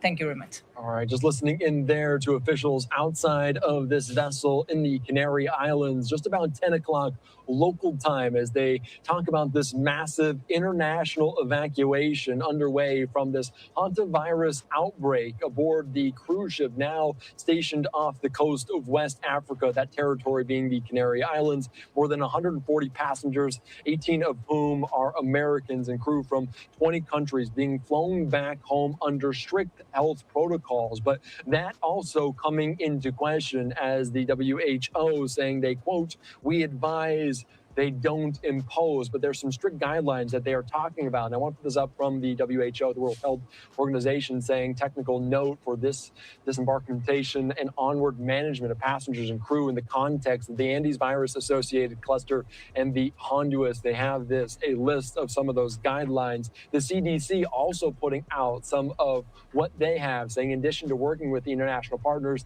the CDC, since the start of the hantavirus cruise ship outbreak, has activated Emergency Operations Center to support response activities, deploying a medical team to the Canary Islands to assess the American cruise ship's passengers. As Americans flown back to Nebraska will have to quarantine for some time, but some questions about exactly how they will do that in hospitals, at home. Let's be joined right now from Stanford, an instructor on infectious diseases, friend of the program, Abrar Karan. Thank you so much for joining us here on Live Now from Fox. And obviously the quarantine, to make sure this doesn't become a larger issue, is important. How critical are the next few days and weeks for these various different quarantine protocols from countries? Well, is absolutely critical. This is a problem that we anticipated, which is that when you have multiple countries involved, when you even have multiple states involved, the protocols that they actually implement themselves, because remember, states here are the implementing partners, right? And every state public health department has different approaches, different philosophies on how they interact with people, how they view infectious diseases. WHO has put out their recommendations, and I think they're being conservative, which is the right approach, to say that if you are a contact of somebody that was infected on the ship, you should have 42 days of monitoring. You have quarantine where a public health department checks in on you every single day.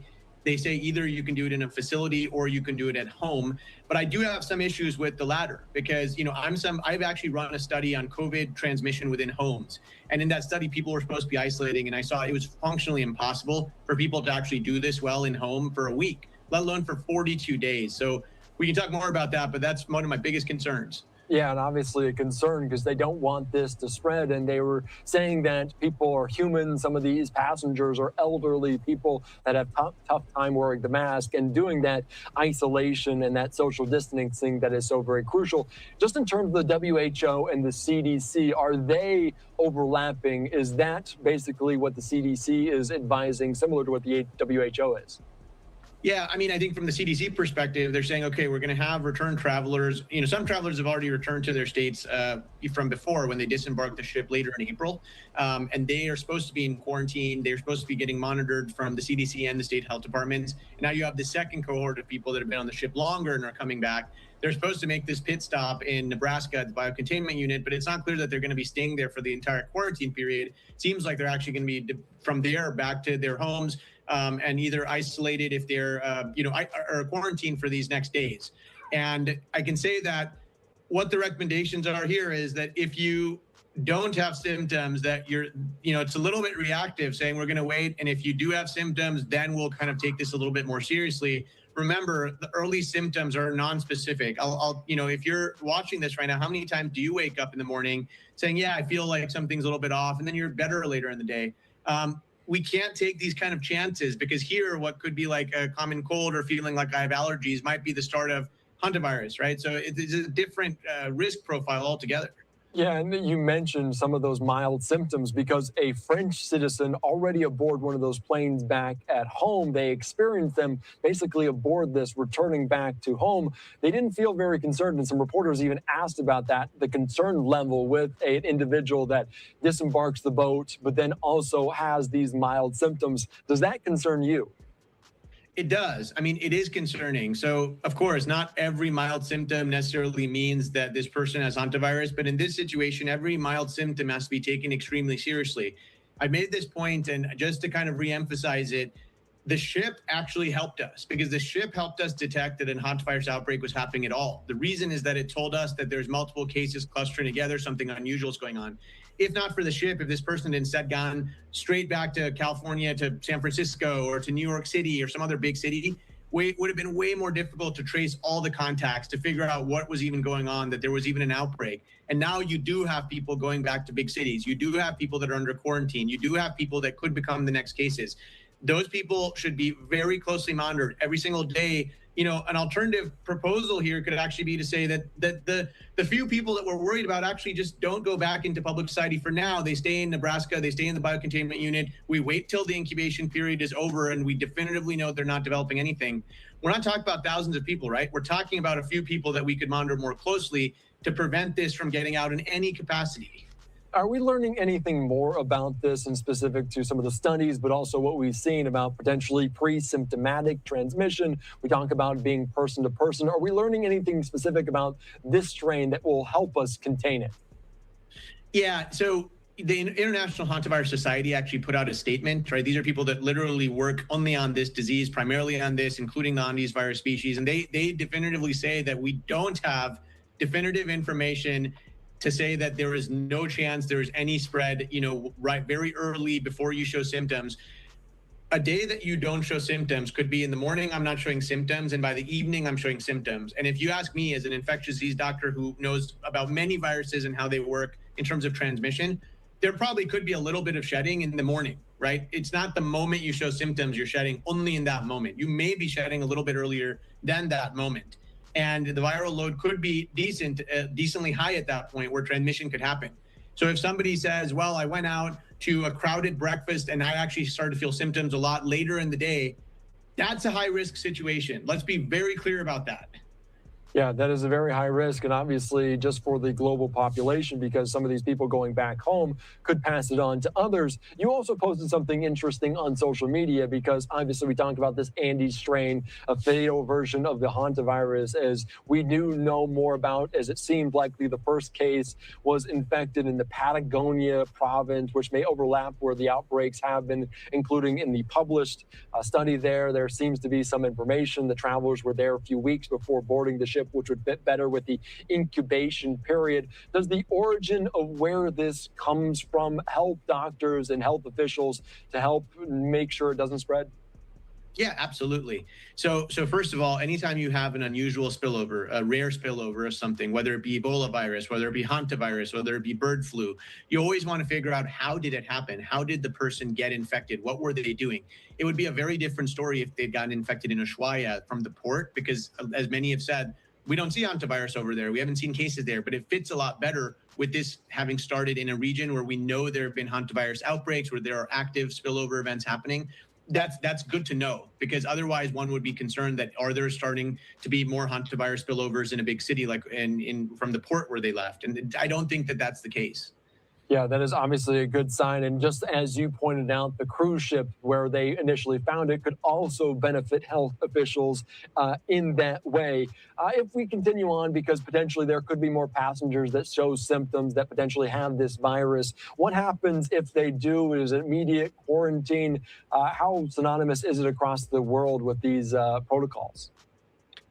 You know, there are different countries that are taking this at very different levels. I think there are some countries that are actually just putting people into more medically, stable quarantine environments where they're not leaving it to you just going home and reporting back over the phone every day.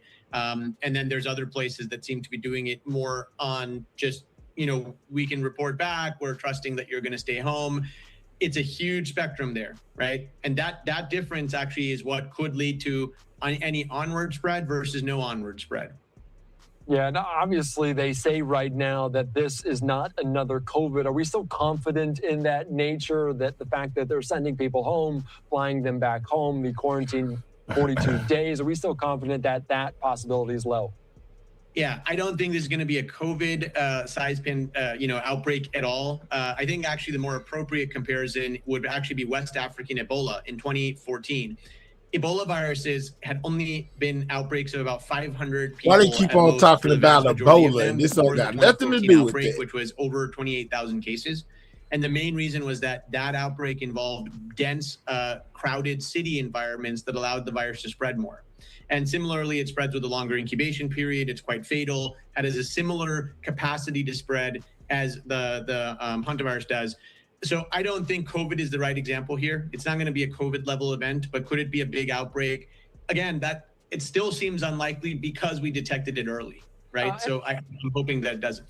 Yeah, and obviously everyone hopeful that that is the case as well. Anything else we're missing, Abrar? Anything else you want to note? Because obviously the next month or so of this quarantine is so very vital. Anything else you want to note before I let you go? Yeah, this is a canary in the coal mine, right? So there could be other people that travel to this region of Argentina on vacation and come back, and they come back into New York City, or they come back into some other place, and they don't show symptoms for 2 weeks. What are we going to do about that? This is a canary in the coal mine. These spillovers of Andes virus don't go away. There's other infections that have a similar spillover pattern when people are doing more adventurous activities. We need better systems to prevent or to pick these up quickly. Yeah, that is a very good point. A potentially larger world scale kind of place to have the quarantine. I think that would be something that would go a long way, a world scale. All right, Abrar, thank you so much. I appreciate your time, your insight here on Live Now. Thanks so much, Andy. All right, thanks so much. All right, great conversation. All right, guys.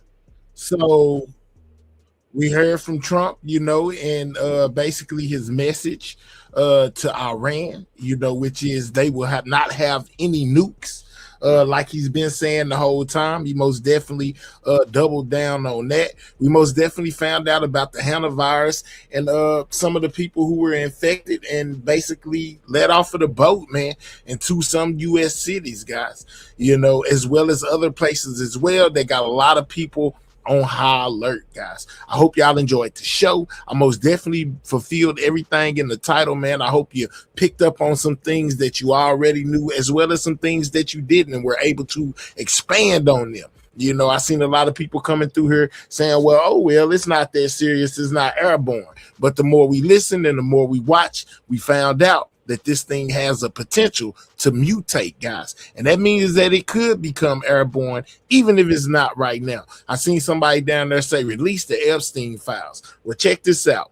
On this very same channel, man, at 9 a.m. Central Standard Time, they're going to have an interview in front of, not an interview. They're going to have the Epstein survivors testify in front of Congress, guys. So I will be here at 9 a.m. tomorrow, guys. It ain't even one of my scheduled days to go live, but I most definitely want to hear what these victims have to say of Jeffrey Epstein. They're going to be testifying in front of Congress tomorrow at 9 a.m. Man, so even if you're make sure you subscribe to the channel, and even if YouTube don't send you your notification, I most definitely will be here at 9 a.m. guys. That's what time it starts. So if you're interested in hearing what these survivors have to say, regarding Jeffrey Epstein, make sure, make sure you subscribe and you set your alarm for 9 a.m. Central Standard Time. That way you don't miss anything. When you subscribe, turn your notification bell on to all so you don't miss anything when everything news